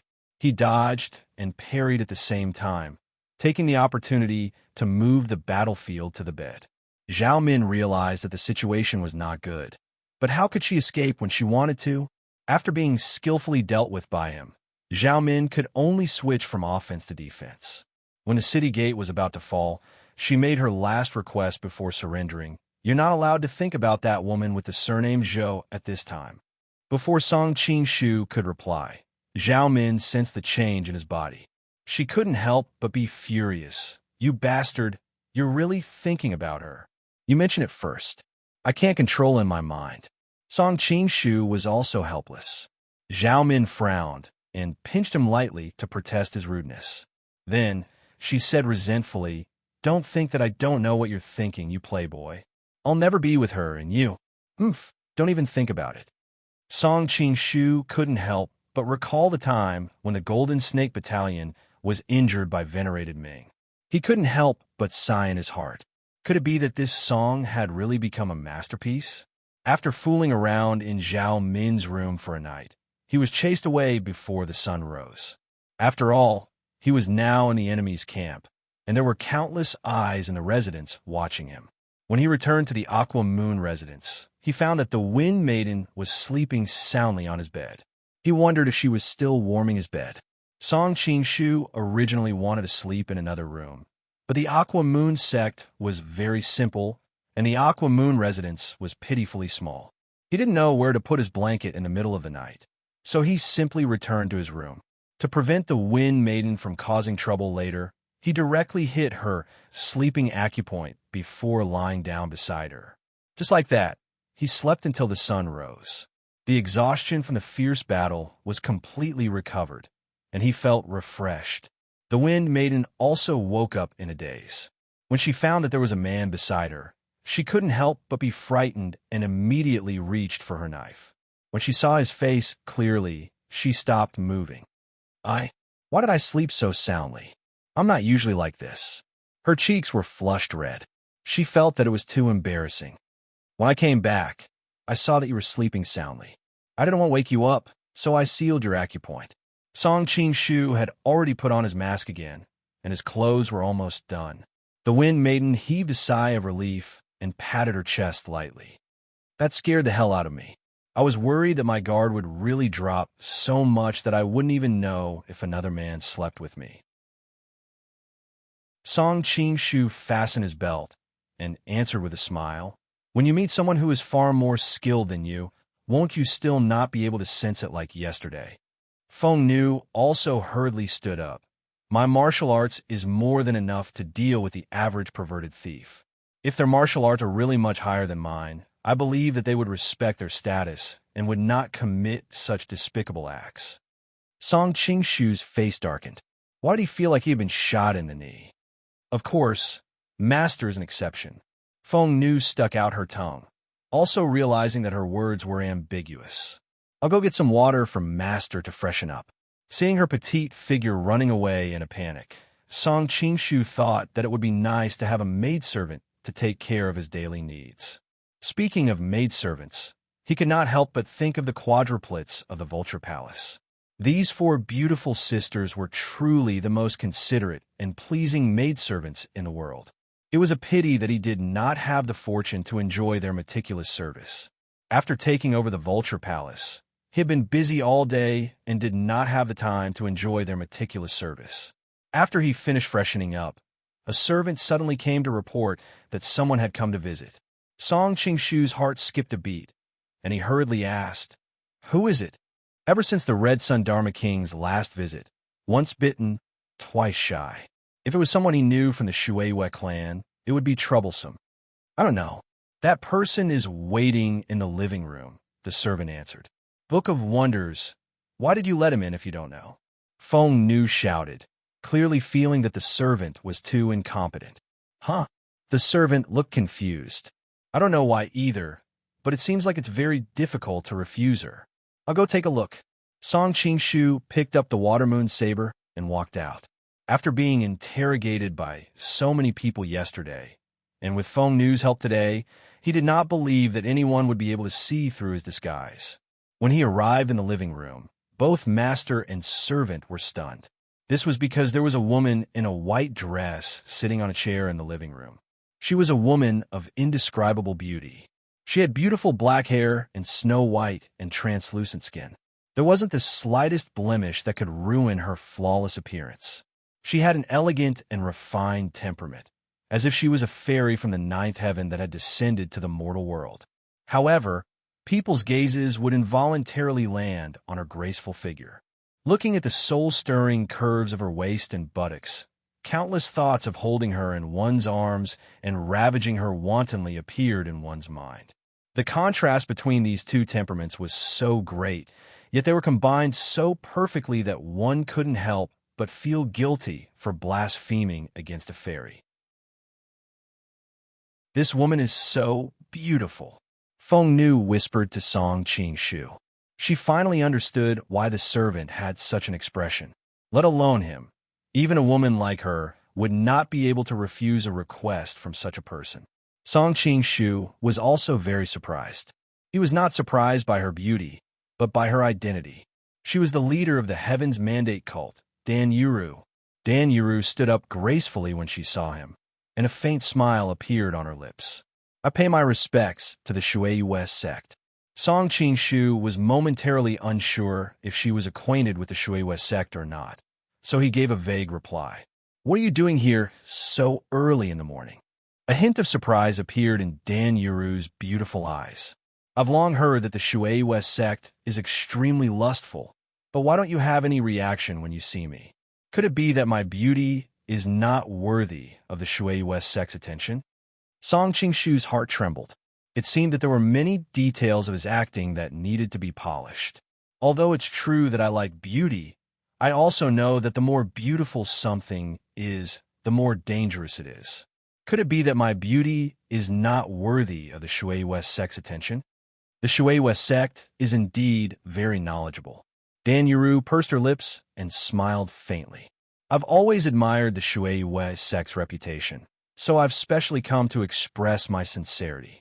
Feng Nu was secretly puzzled. This woman was clearly trying to seduce her master, so why didn't she have any seductive air about her? Logically speaking, she should be disgusted, but it was very difficult for her to feel bad about this woman. If you truly admire me, you should have come to find me at night, not early in the morning. By now, Song Qing-shu had also figured out that the Shui sect didn't know her, and his entire body relaxed as he picked up the teacup beside him to moisten his throat. The surprise in Dan Yuru's eyes intensified. The Shui sect is indeed not an ordinary person. I've come to invite you to a banquet on behalf of my master. Master? Song Qing-shu's brows furrowed. Who is your master? Dan Yuru smiled. My master has a special identity, so it's not convenient for me to tell you in front of a third party. She glanced at the Feng Nu as she spoke. The Feng Nu nodded at Song Qing-shu before leaving for the time being. Only after leading him out of the door did she realize that she was so obedient to this woman. Song Qing-shu didn't stop the Feng Nu as he watched the Feng Nu leave. He said indifferently, "Can you tell me now? My master is..." Dan Yuru moved closer to him as she spoke, as if she didn't want anyone else to hear her. Chapter 23:05. Although her nails didn't look very sharp, no one would doubt that they could kill a person if they cut the neck. The bright red nail polish seemed to be dyed red by blood, beautiful and strange at the same time. Song Qing-shu's cultivation was very high now. He sensed the opponent's movement and dodged to the side. His opponent's nails missed, but he didn't hesitate. His wrist was as agile as a snake, and he continued to attack to the side. However, Song Qing-shu was more clever. With a flick of his finger, he caught her hands. Golden Snake's silk hand? What's your relationship with Jinshi Langjun? Although her hands were restrained, Dan Yuru didn't show any fear. Instead, she smiled sweetly and said, "Why don't you ask me what's my relationship with Jinshi Langjun?" Song Qing-shu frowned and snorted. He pushed her to the side. "I don't know what you're talking about." Dan Yuru tucked her messy hair behind her ears with her fingers and bowed slightly to him. "Yuru greets you, Gongzi," Song Qing-shu said in a deep voice. "What, Gongzi? You're a good girl. Why do you have the habit of recognizing men?" Dan Yuru pursed her lips and smiled. "If it's the real Shui sect, I'm afraid they'd want me to admit my mistake." Song Qing-shu couldn't help but feel a headache. What was going on this time? He had only been in the forest for 2 days, but he was seen through again and again. It seemed that the Japanese were really difficult to deal with. It's not a good thing for a woman to be too smart. It's easy to get yourself killed. Song Qing-shu had already unsheathed the sword in his hand as he spoke. "Gongzi, why do you pretend to be a bad person? I know you're kind and won't kill me. Moreover, I'm on your side. There's no need for you to kill me." Dan Yuru didn't resist at all. Song Qing-shu snorted heavily and sheathed the sword again. "How did you recognize me?" Dan Yuru sat down beside him and said softly, "Didn't I tell you last time? I was backfired when I used the charm spell on you, so I'm very sensitive to your aura. I wasn't sure from distance just now, so I tested you. But as soon as our bodies touched, my body went soft. Why would I suspect you?" Song Qing-shu frowned. "Are you seducing me?" Dan Yuru didn't look embarrassed at all. "I'm just telling the truth." Song Qing-shu lightly said, "Since you know my identity, you can go and expose me now." Dan Yuru sighed. "You still don't believe me, young master. Not only did you let me go several times in Xingqing Manor, but you also saved my life. How could I do anything to harm young master?" Song Qing-shu chuckled. "This is a little surprising. Since when did the people of the Holy Gate pay particular attention to repaying kindness with kindness?" Dan Yuru blushed and said, "I don't usually treat others like this, but you're different. Moreover, you're a man who saw my body." Ahem. Song Qing-shu put down the teacup in a hurry, as if the tea was scalding his mouth. "Don't you have a conscience? You're a witch from a demon gate who mastered the charm spell. If you don't believe me, you could try it." Dan Yuru came closer as she spoke. She blinked her eyes and looked as pure as the girl next door. But only those who knew her knew that she was a witch who devoured people without spitting out their bones. "How?" Song Qing-shu didn't know how to react for a moment. The first Chinese website Dan Yuru lowered her head slightly. A faint shyness appeared between her eyebrows. You can try it however you want, Gongzi. Song Qing-shu held his breath. He felt that it was better not to talk about these dangerous topics with this woman who mastered the charm spell. He hurriedly kept a distance from her and asked, "What are you here for this time?" Dan Yuru didn't press him. Seeing that he was asking about business, she answered, "I'm here to invite the Shueiwei Great Sect to a banquet. They gave me a strict order that I must invite someone today. But now that I know it's you, it doesn't matter whether I go or not." "Who's the master you're talking about?" Song Qing-shu ignored her pitiful act. Dan Yuru replied, "The seventh prince of Mongolia, Ali Buj." "Gongzi, please don't misunderstand. Calling a master is just a casual title. In fact, I'm independent of him. He provides us with resources and power, and we provide him with force. It's more appropriate to describe us as guests." Song Qing-shu immediately laughed. "Why are you in a hurry to explain this to me?" Dan Yuru said faintly, "I'm afraid that Gongzi will think too much. You men are the most stingy in this aspect." Song Qing-shu couldn't help but feel a headache. "Cult master, can you not talk to me in this tone of lovers? It's as if there's something between us." Dan Yuru stopped smiling. "All right, it's just a habit of many years. I can't change it in a short time." Song Qing-shu really did not know which side of her was the real her when he saw her change from being affectionate to dignified and indifferent in an instant. "You are the leader of a cult, after all. Why did Ali Buj ask you to come personally?" Dan Yuru smiled bitterly and said, "It's all because of the trip to the Xingqing mansion last time. We failed to kill Galdan and even suffered heavy casualties. Later on, when we wanted to deal with Su Liawu, we fell into a trap by accident. Both of our missions could be said to have failed miserably. How could Brother Ali possibly treat me well?" This time, he invited Shueiwei Great Master to the banquet. Shueiwei Great Master has a special identity. After all, he's a guest under the Great Khan. He's afraid that he won't make friends with the princes under him because he's famous for being lecherous. So Ali Buj asked me to invite him no matter what. Because I failed the last task, I couldn't refuse, so I came. Song Qing-shu frowned slightly. "You're willing to come even if he asks you to sell your beauty? Gongzi, do you really care about me?" Dan Yuru smiled sweetly. "It's not to the point of selling my beauty. You also know that I've mastered the art of charm. When I meet those men, I can make them worry with just a curl of my finger. I don't really need to sacrifice anything." Only now did Song Qing-shu remember the situation with the servant and the wind lady. Even women couldn't resist her charm, let alone a lecherous man. Why is Ali Buj looking for Shueiwei Great Master this time? Song Qing-shu continued to ask. Dan Yuru thought about it and answered, "It should be because of the battle in Xingqing Mansion. Shueiwei Great Master was supposed to protect Su Liawu, but he ran away at the last minute. Although it was remedied afterwards, the rift can't be completely healed. Ali Buj has always been at odds with Kublai and Su Liawu. Now that there's an opportunity like this, he naturally wants to sow discord between them." Song Qing-shu's eyes lit up. In Zhao Min's previous plan, she also wanted to use the conflict between Ali Buj and Kublai. Song Qing-shu was worried about finding an entry point. "That's perfect. I also want to see him. You can also report to him." Dan Yuru originally wanted to dissuade him, but she suddenly remembered that he was so capable. Even if he was in a dragon's lair or a tiger's lair, he could come and go as he pleased. She smiled sweetly and said, "Thank you, Gongzi. All right, there's something I need to remind Gongzi. I heard that there will be a mysterious guest at this banquet. Gongzi should be careful." "Mysterious guest?" Song Qing-shu was stunned. "Who is it?"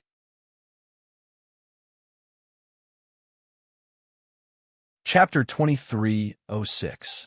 All the more reason for me to go and have a look. Song Qing-shu's interest was piqued.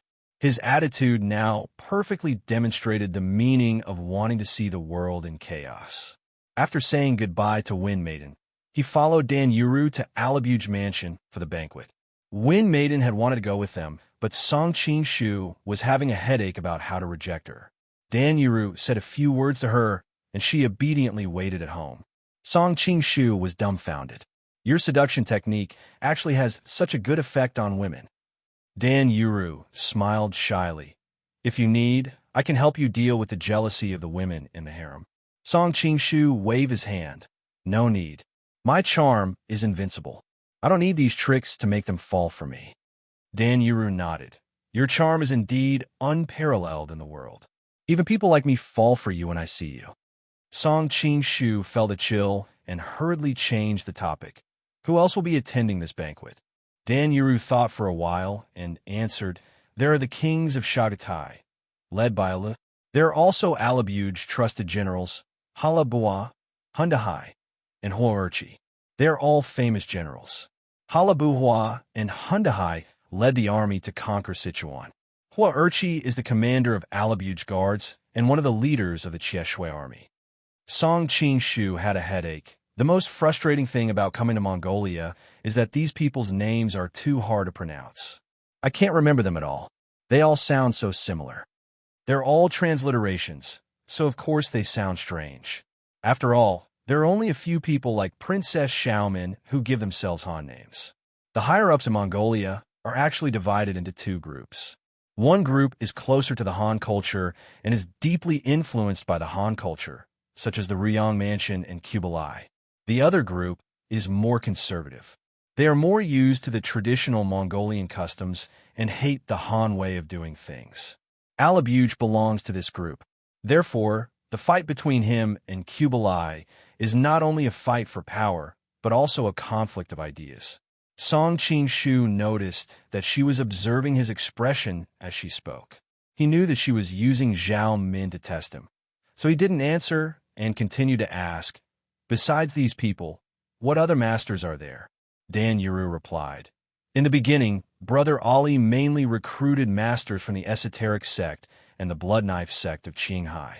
At that time, he trusted Songjia, the first master of the esoteric sect, but later on, he went to the Central Plains for a mission and lost his hand. Naturally, he was crippled.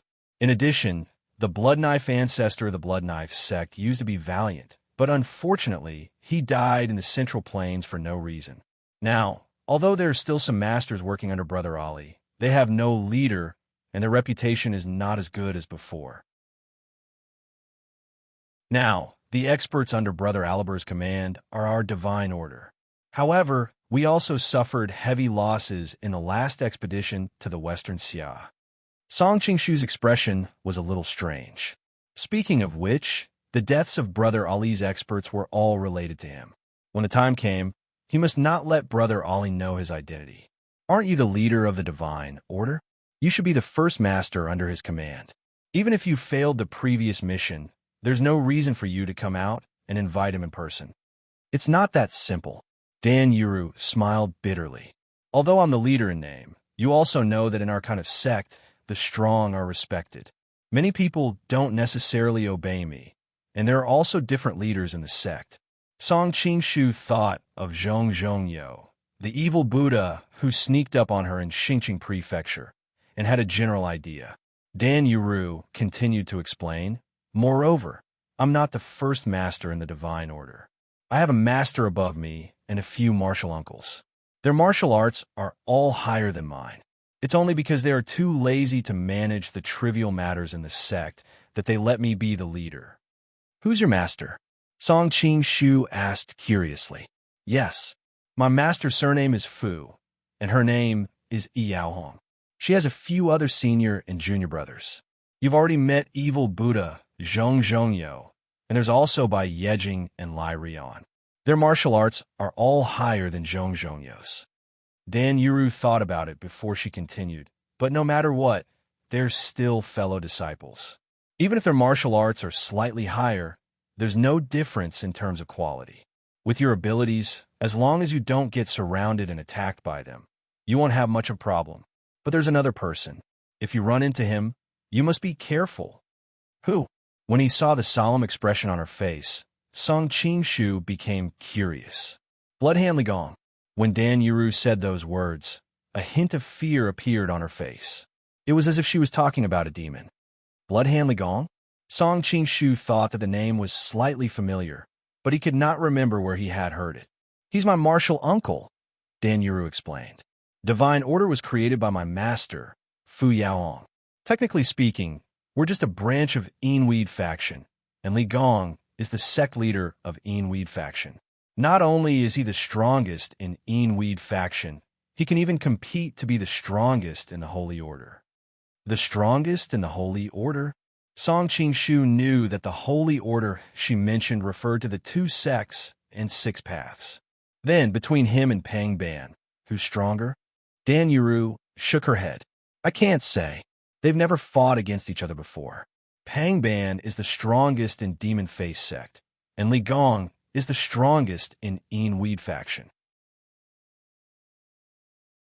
Zhong Zhongyo lost horribly to Pang Ban in the past, and it's also easy for Li Gong to win against him. That's why they should be on par with each other. Song Qing-shu could not help but feel troubled. Aren't there too many grandmasters on the Mongolian side? Many of the grandmasters in the Chinese plains died or were crippled during the battle at Wudong Mountain. How are we supposed to deal with the Mongolians then? The 2 of them chatted along the way, and soon they arrived at Ali Buge's mansion. Ali Buge was very friendly and went out to welcome him, causing Song Qing-shu to feel a little overwhelmed by the favor. If Watermoon's sect really came here, they might also enjoy it. At that moment, another carriage stopped at the entrance. Ali Buge's eyes lit up, and he told Song Qing-shu to wait for a moment. Then, he ran over to the carriage and exchanged a few words with the person in the carriage. Then, he called his subordinates to bring the carriage into the mansion. Song Qing-shu was a little curious about the identity of the person in the carriage.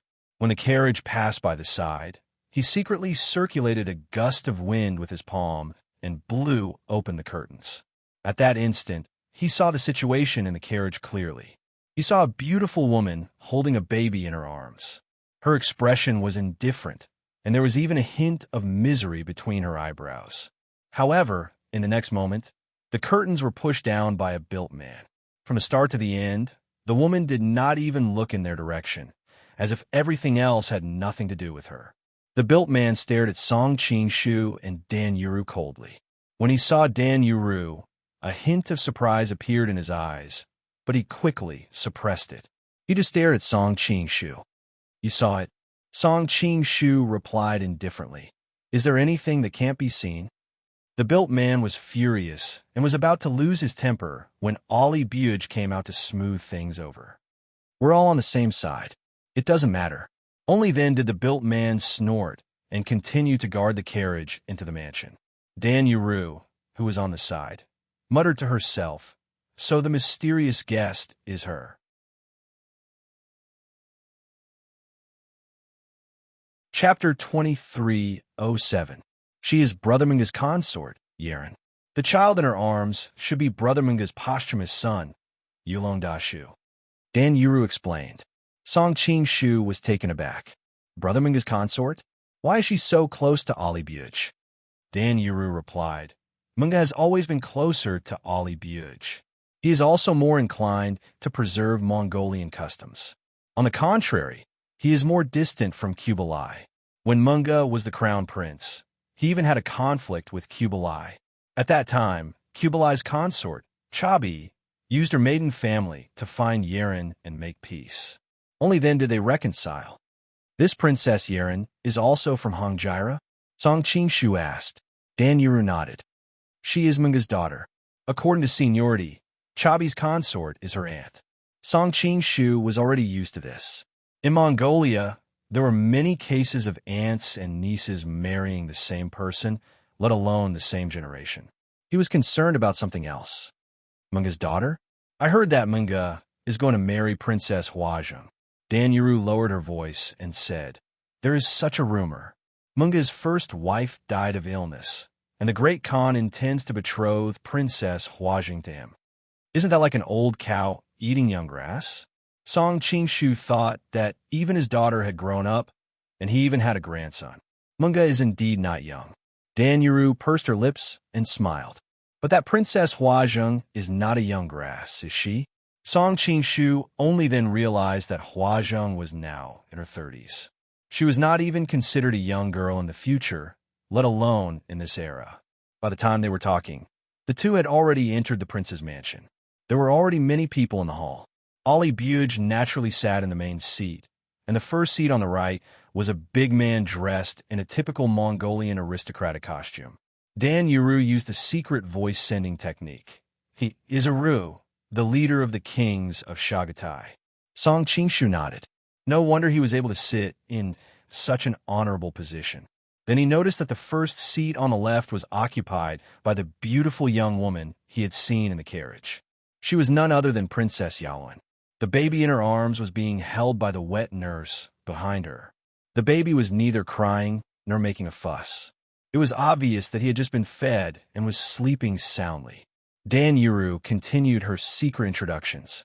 The seats to the right behind Brother Ali were occupied by the generals under his command, Halabu Hua and Hundu Hai. As for the commander of Brother Ali's Imperial Guards, Hua Erchi, he stood behind Brother Ali. Song Qingshu glanced at him and saw that his temples were bulging. He was indeed an expert, but he was still quite a distance away from becoming a grandmaster. There were many other Mongolian nobles in the banquet hall. Dan Yuru guessed that Song Qingshu couldn't remember their names, so he only gave a brief introduction. Song Qingshu couldn't help but sigh. Good things come of good people. Just because he had saved Dan Yuru before, he now had a secretary. It felt really good. When Brother Ali saw Song Qingshu, he called out enthusiastically, "The great master is here. Come and sit here." Song Qingshu took a closer look and was surprised to find that the great master had arranged a seat next to Princess Yaluan. "Your Highness, you're too kind." However, before he could sit down, the burly man who had glared at Song Qingshu just now stood up and said proudly, "I was wondering which noble person could sit in this seat. I didn't expect it to be the Shueiyue great master who ran away from Xinjiang Prefecture. I'm ashamed of myself." Dan Yuru quietly reminded him, "This man is Alandar, the commander of Brother Meng's Imperial Guards. He is extremely loyal to Brother Meng." Song Qingshu was dumbfounded. He thought to himself, "This is a seat arranged by the great master, and you're just a servant. You're too arrogant, aren't you?" He frowned and glanced at Brother Alibur, but Brother Alibur picked up his wine glass and drank as if he didn't see what was happening. The others were also talking about it. Even Princess Yaluan frowned and looked at him with disdain. Song Qingshu felt a little strange. Brother Ali couldn't have deliberately asked the Shueiyue great master to come here to be humiliated, right? Dan Yuru seemed to have seen through his confusion and hurriedly explained, "The Mongolians worship heroes the most.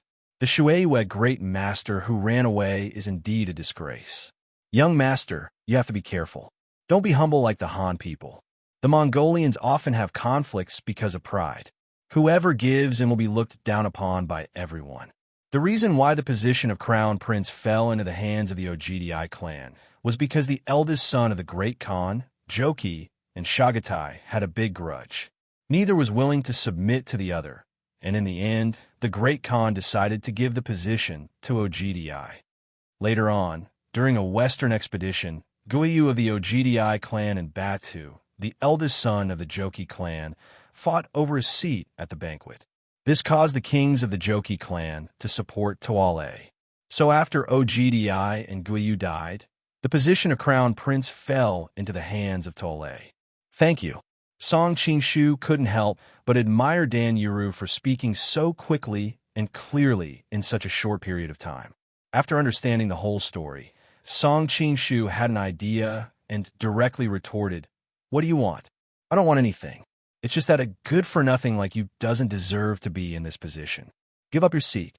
Alandar took out his scimitar and directly chopped down on the table in front of him. Song Qingshu's response was also very simple. He directly kicked Alan in the chest. Alan and Dada. Er's martial arts were clearly not bad, but how could they react in time? Like a sandbag, they were sent flying. Alandar's was not weak either. He quickly climbed up from the ground and spat out a mouthful of blood. With a roar, he directly rushed over. However, What awaited him was another kick. This time, Song Qing-shu used a little more force. He only got up after a long time. Swaying, he wanted to rush over to Song Qing-shu again, who knew that Princess Yulun, who was standing at the side, would suddenly stand up and say, "Enough." "Princess." Allander's eyes were a little red. It was obvious that he was extremely angry. Yulun said calmly, "You are a general who leads troops into battle. What you know is that you can defeat 10,000 people. He is a guest of the Khan, so it is not shameful that your martial arts are not as good as his. You could be defeated, but you will not surrender. This is the spirit of a good Mongolian man. Compared to some people who are clearly skilled in martial arts, but run away in the face of battle, you are much more admirable." Song Qing-shu couldn't help but sigh. No wonder the Mongolians have been invincible all these years. Temujin's 3 generations of talented people were not to be taken lightly, and his concubines were not easy to deal with either.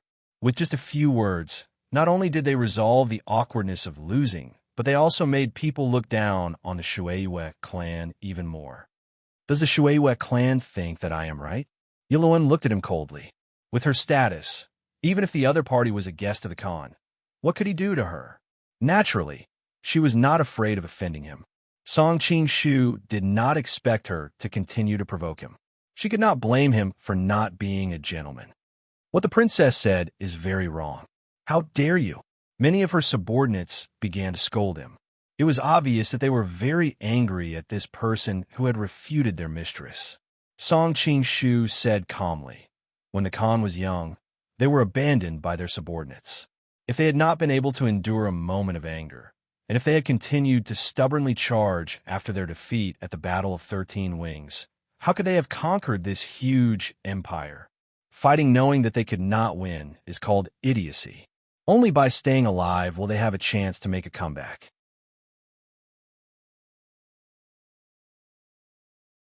Chapter 23:08. Yeren was startled. She had not expected herself to be dragged into this mess. No matter how brave she would not dare to say that Tai Mu was not the Khan. She quickly said, "Of course not. The Khan was the pride of his generation. He was the hero of the grasslands." Song Qing-shu immediately said, "Isn't that fine?" Even the brilliant and mighty Khan had escaped in the past. During the Mongolian expedition to the west, the armies often feigned defeat to lure those European fools to pursue and then turn around to surround them. It can be said that in the Mongolians' hearts, escaping has never been a shameful thing. Wang Fei and General have probably misunderstood this. Alan Dada's face turned red. That was war. How can it be the same? What's the difference? Song Qing-shu asked. Alan was at a loss for words. Princess Yalwin was the first to react. Be it the Khan or the soldiers of the Western expedition, they all turned defeat into victory in the end. They were the ones who had the last laugh. Only then are they qualified to be called heroes. Do you think you could defeat Fu Kalen of Goryeo? How would you know that I can't win against him until the end, Your Highness? Song Qing-shu looked straight into her eyes. He had to admit that the Mongolian kings had good taste in choosing their wives. At least, the princesses he had met were all outstanding beauties. Actually made sense. The Mongolian Empire spanned across the Eurasian continent, and it controlled a lot of wealth and beautiful women. The princes of the Okodai and Tolii families were the most respected princes in the empire. So how could their wives be poor? Princess Yeren felt uncomfortable under his gaze. Thinking of the reputation of the Shueiyue clan, she instinctively took a step back to put some distance between them. Then she said coldly, "Then I'll wait and see." Alan was still a little unconvinced. He wanted to say something else, but Brother Ali had already stepped out to be the peacemaker. All right. Everyone is here as guests today. You should eat and drink happily. Give me some face and forget about what happened just now." Song Qing-shu secretly sneered. "Why didn't you stop them earlier? Now that things were almost settled, you jumped out." Seeing the indignant expressions on the faces of Alan, Tur, and the others, Prince Alu of the Shagatai clan suddenly stood up and said, "We Mongols have another tradition. If there's a dispute between friends, we'll settle it with a drinking competition. Later, we can all take our revenge on each other at the table." Seeing that the two princes had spoken, Alan, Darren, and the others did not have any more objections. They glared at Song Qing-shu and asked, "I'm no match for you in terms of martial arts, but you're no match for me in leading troops in a battle either. Why don't we have a drinking contest later to determine the winner?" Drinking? Song Qing-shu had a strange expression on his face. In terms of drinking, even Xiao Feng was no match for him. However, he still looked hesitant. "I mainly drink sake in Japan. I'm not used to the strong alcohol here. I've drunk your sake before, but it's not as good as our horse milk wine," Alandada said with a strange expression. The Mongols were rich. Alandar was once the captain of Mongols' guards. Naturally, he had tasted the tributes from Dongying. "Why? Are you afraid and thinking of retreating?"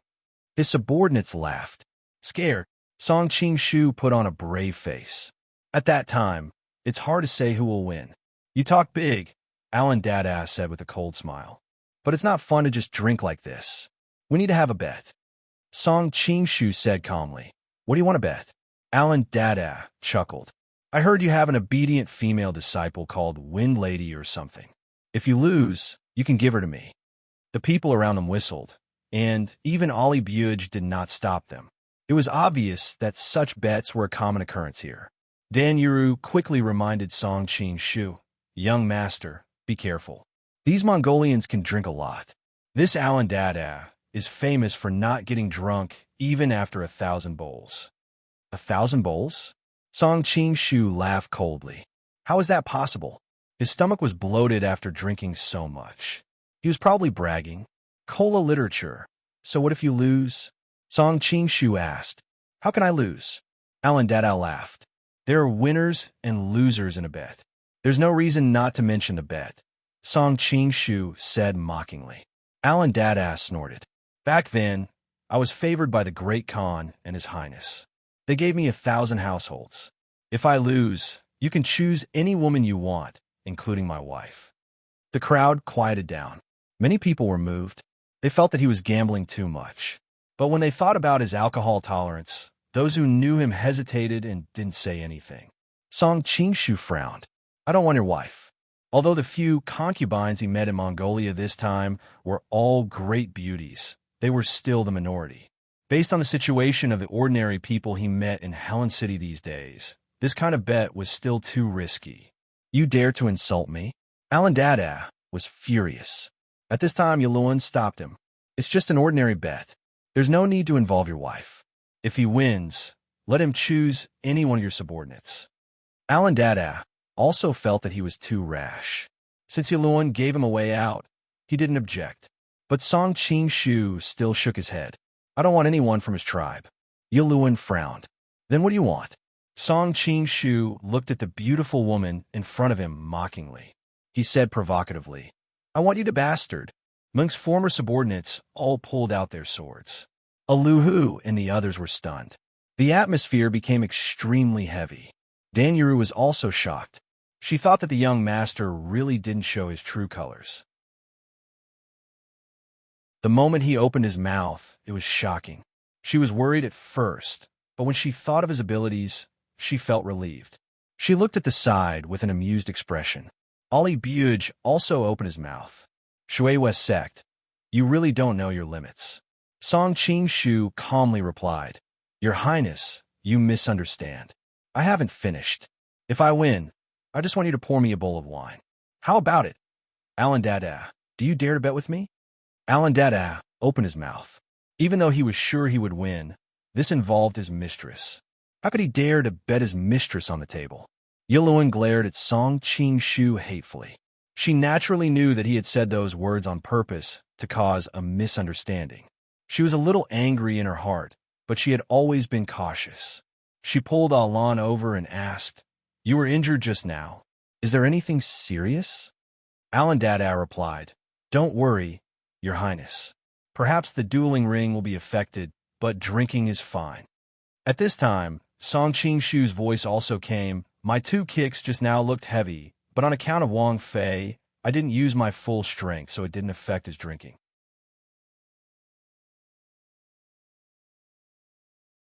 Chapter 2309. Song Qingshu couldn't help but laugh. Say the same to the princess. Don't be too embarrassed to pour wine for me when the time comes. Yulun felt that the Japanese in front of her was disgusting. She snorted and returned to her seat. Cut the crap. Come on. Alon stood between the two of them and blocked his view. He placed a jar of wine on the table. It's too troublesome to use bowls. Just blow the jar. He had always been good at drinking in a hurry. Many people who had a similar drinking capacity as him would lose to such a quick drinking contest. He usually didn't want to play such tricks, but this time it concerned his mistress, so he didn't dare to be careless. Even though the Mongolians had a large capacity, the people around them were shocked. If he drank jar after jar, wouldn't he be drunk to death? Song Qingshu knew that the other party wanted to gain the upper hand with a show of strength. In front of so many people, he naturally couldn't be weak. Okay, I'll drink first. After saying that, he directly removed the clay seal, picked up the wine jar, and began to drink. Alon was stunned. He thought that the other party would try to reject him. He didn't expect him to start drinking so quickly. He couldn't help but doubt his life. Was he really good at drinking? But thinking about it, no matter how good the Japanese were at drinking, he calmed down a little. Seeing that the other party had already started drinking, he quickly picked up the jar and started drinking as well. Song Qingshu had been trained in modern high-purity, distilled wines. These so-called strong wines from ancient times were nothing to him. In fact, he might not lose if he drank according to his actual drinking capacity. However, this was not a competition between close friends, so he wouldn't really drink. When the wine entered his throat, he immediately used his inner force to envelop it. It didn't really enter his stomach. Although he didn't know the six-pulse godly sword, his sword aura could completely force the wine out. However, he was worried that he would expose himself if he forced the wine out in front of so many people. So, he temporarily stored it in his body and waited for a chance to force it out. Amidst the cheers of the people around them, of course, they were mainly cheering for Alon. People like the Shui West sect naturally didn't have many friends. The two of them quickly finished their jars. Bang! Song Qingshu threw the wine jar on the ground and smashed it to pieces, indicating that there was no wine left in it. Then he said heroically, again. After saying that, he picked up another jar of wine. Alon had just finished a jar of wine and felt tipsy. His face was flushed red, and he felt a little dizzy. When he realized that the other party was completely fine, he started to panic. Don't be afraid. He's probably just bluffing. Princess Yaluen came to his side and comforted him softly. Alan calmed down immediately. He remembered that he had met people who were shameless when they drank in the past, but who knew if they would pass out the next moment. Because of the matriarch's encouragement, his morale was greatly boosted. He could hold more than one jar of wine, so he quickly picked up a jar and started drinking. Song Qingshu quietly observed the reactions of the crowd as he drank. Seeing Alan and Darren's flushed face and the curious and shocked gazes of the others, he suddenly realized that he had to put on a show. Otherwise, it might raise suspicions if someone heard about it. He wasn't sure if anyone in Helen City knew about the true alcohol tolerance of the Watermoon sect. At the same time, he was worried that the experts would suspect that he was using his inner force to dissolve the wine. Therefore, he really drank 30% of the wine and used his sword chi to dissolve the remaining 70%. As expected, he soon looked tipsy. Seeing that his body was swaying, Alon was overjoyed. I thought you were pretending to be weak. I didn't expect you to be at this level. Chinese. Soon, the second jar of wine was finished. Song Qingshu put down the jar and burped loudly. His body swayed, and he didn't speak for a long time. Alon threw the wine jar in his hand heavily on the ground and laughed loudly. Again, even though he was also very dizzy, he felt that the other party was already at his limit. All he needed was a little more strength. Song Qingshu pretended to be in a difficult position. After a long time, he snorted and said, Come on. Who's afraid of who? Then, the two of them started drinking the third jar. This time, the speed of both parties slowed down. Alon drank as he waited for the other party to faint. Although the other party's body was unstable, he didn't faint even after finishing the third jar. Let's see. How much more can you drink? Alon went all out and continued drinking the fourth jar, then the fifth bang. Alon finally couldn't take it anymore. He fell to the ground stiffly. The wine jar in his hand was smashed to pieces, and the wine inside spilled all over the ground. Only then did Song Qing-shu put down the wine jar. He looked at the crowd in a drunken state. It seems like I won. Yiluan's face was pale. Even though he looked like he was going to fall with a gust of wind, he still didn't fall. Alon was already unconscious. The Mongolians had always been straightforward. They couldn't do something like not admitting defeat.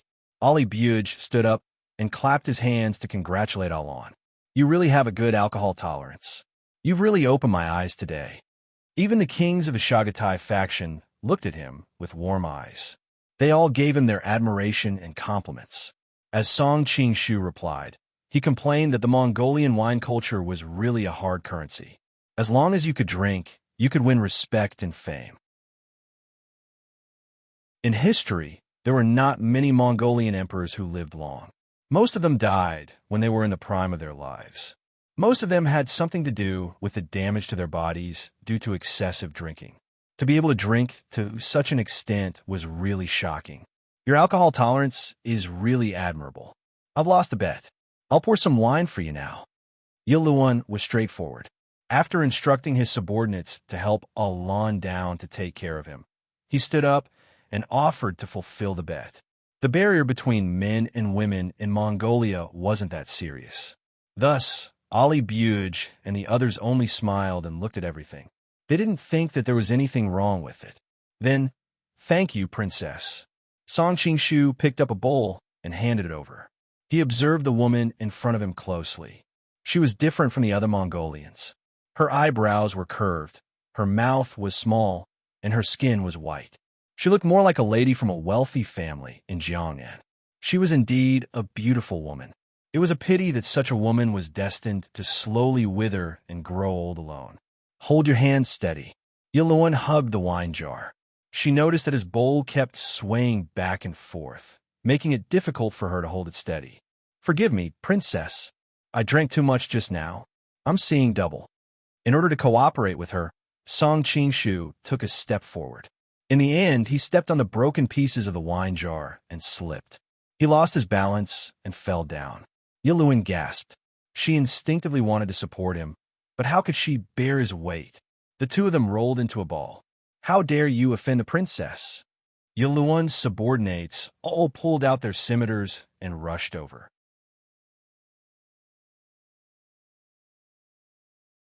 Chapter 23:10. Hearing her say this, the guards under her could only resentfully stab their knives back. They wanted to find a chance to teach this Japanese a lesson for daring to take advantage of the princess. At this time, Song Qing-shu was lying on the ground, motionlessly and faintly snoring. However, in his heart, he was secretly sighing at the contact just now. Her body was really soft, and there was a fragrance on her body. It was not the common fragrance of cosmetics, but another kind of fragrance a bit like milk. He just found an excuse to fall on her body, of course, not to take advantage of her, but because he really could not hold it anymore. It had to be known that he had poured 5 large jars of wine into his stomach. Although he wrapped it with his junshi so that he would not get drunk, his body could not hold so much wine. He faintly felt that his entire body seemed to have swollen up. He had to force the wine out of his body as soon as possible, otherwise it would be troublesome. People were all poisoned, and if he couldn't wrap his junshi and the wine went to his heart, it would be really embarrassing. Brother Ali ran over to take a look and hurriedly called for his subordinates. Come, help Shui Wesek to rest in the guest room. Dan Yuru wanted to volunteer, but she was worried that it would arouse suspicion, so she could only watch as Song Qing-shu was helped into the inner hall by the guards. At this time, Yiluan also stood up and said, "Seventh brother, can I borrow your room? I also need to change clothes." Brother Ali slapped his forehead. I was negligent. Come, bring the princess to the backyard and give the other new clothes to the princess. Thank you, seventh brother. Yiluan nodded slightly, then carried her son from the wet nurse's arms. Everyone thought that her chest was wet from the wine. Only she knew that it was usually very swollen, and just now was pressed down by Shui Yue's sect. After Song Qing-shu was helped into the room to sleep, the guard stood guard outside the door. After all, this was the prince's residence, and it was impossible to leave a man here unguarded. However, this was not a problem for Song Qing-shu. With his skills, sneaking out wouldn't alarm the guards at the door. Finding a secluded garden, Song Qing-shu looked around and saw that there was no one around. He hurriedly used his qi to control his sword and pointed at the bushes. A gust of alcohol instantly shot out from his finger. As Song Qing-shu released the pressure in his body, he thought, "It seems that I can use wine as a sword. Compared with the sword qi, it has shape and form. However, with the help of the life-death note, the wine qi will be much more difficult to deal with than the sword qi." After the time it takes half an incense stick to burn, Song Qing-shu finally forced out all the wine he drank earlier, and his entire body instantly felt as light as a swallow. Just as he was about to return to his room, he suddenly noticed Ali Bugu rushing over. His heart skipped a beat, and he quickly hid behind a tree. He thought to himself, "Isn't there a banquet in front? Why isn't he here as the host?" He was curious and daring, so he quietly followed behind. He saw that Brother Ali had come to a courtyard, but he was not in a hurry to go in. Instead, he bowed at the door and asked, "Sister-in-law, is it convenient to talk now?" "Wait a moment," Yiluan's voice came from inside the house. Song Qing-shu's curiosity was ignited, and he thought, could it be that there's something going on between this uncle and sister-in-law? After a while, Yiluan walked out while tidying up her clothes. "Seventh brother, what do you want to say?" Song Qing-shu noticed that she had changed her clothes, and his expression became a bit strange. However, he immediately realized that nothing could have happened in such a short time, so he must have been thinking too much. "I'm sorry about what happened today, sister-in-law." Ali Bugu looked apologetic. "I was the one who invited the Shui Great Sect, and I didn't expect something like this to happen." Yiluan shook her head. "It's not a big deal. Don't worry about it." "Seventh brother, are you planning to rope him in?" Ali Bugu nodded. "That's right. After what happened in the Xingqing mansion, he obviously offended Su Liuwu, and naturally, he also offended Kublai. It's a good opportunity for us to rope him in." Song Qing-shu smiled. It was just as he had guessed. It was a pity that they had spent so much effort and met him, the fake Shui Great Sect. Yiluan frowned. "But he's the Great Khan's subordinate after all. Wouldn't this be a bit overboard?" Ali Bugu smiled. "Don't worry. Haven't you seen clearly over the years? The Great Khan just sits by and watches us brothers fight. He won't interfere.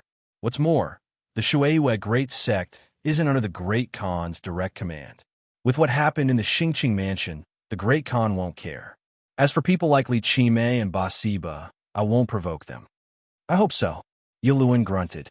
Then she asked doubtfully, "That Shui Great Sect is just a martial arts master. He doesn't have any soldiers or generals under him. Is there a need to spend so much effort to rope him in?" Ali Bugu looked in the direction of the king's tent. "So what if he has soldiers and generals? As long as the Great Khan is still there, we can't mobilize troops to fight directly. We can only use other methods. In this way, martial arts masters are very useful. Sister-in-law, have you forgotten how Ogdi and Guiyu died?" Song Qing-shu was shocked. It seemed that there was indeed something strange about their deaths. No wonder Hai Wanli was so obsessed with revenge. Yiluan's face turned cold. She said coldly, "And your big brother?" "Sister-in-law, don't worry. I will definitely avenge big brother in the future," Ali Bugu said in a low voice. Yiluan sighed. "Seventh brother is the best. Your big brother didn't dote on you for nothing. On the other hand, it's Kublai. I can only blame myself for being soft-hearted and being bewitched by Cha Bai. That's because you're kind-hearted." Ali Bugu also scolded. "Fourth brother is really not a good person. He actually coveted you." Song Qing-shu was speechless. It turned out that there was such a grudge between these brothers. However, Kublai was considered a hero of his generation. Why would he be so blinded by lust? Yiluan sneered. "We Mongols do have the tradition of brothers dying for each other. However, the murderer who killed your big brother hasn't been found yet. Kublai is also a suspect. How can I give myself to him under these circumstances? Sister-in-law, this is a wise decision. You should know that the position of Crown Prince was transferred from OGDI's faction to us because of Mother and Big Brother's years of hard work. In the end, when Big Brother died, half of the shadow government that he worked so hard to build was stolen by Fourth Brother. It's hard to say that he didn't do this deliberately. Sensing the other's anger, Ali Bugu continued to add fuel to the fire. At this time, the sound of a child crying came from the room. Yaluan hurriedly went in and carried her son out. She coaxed him and said, "Sixth brother, don't worry. Although your big brother died and many of his subordinates were taken away, there are still many loyal ones. I will fully support you in obtaining the position of Crown Prince." Ali Bugu was overjoyed. "Thank you, sister-in-law." Yaluan said, "Go do what you need to do. I'll coax you along first." "Okay, I'll go take a look at the Shui West sect first." Ali Bugu said goodbye to her. Song Qingshu hurriedly went to his room.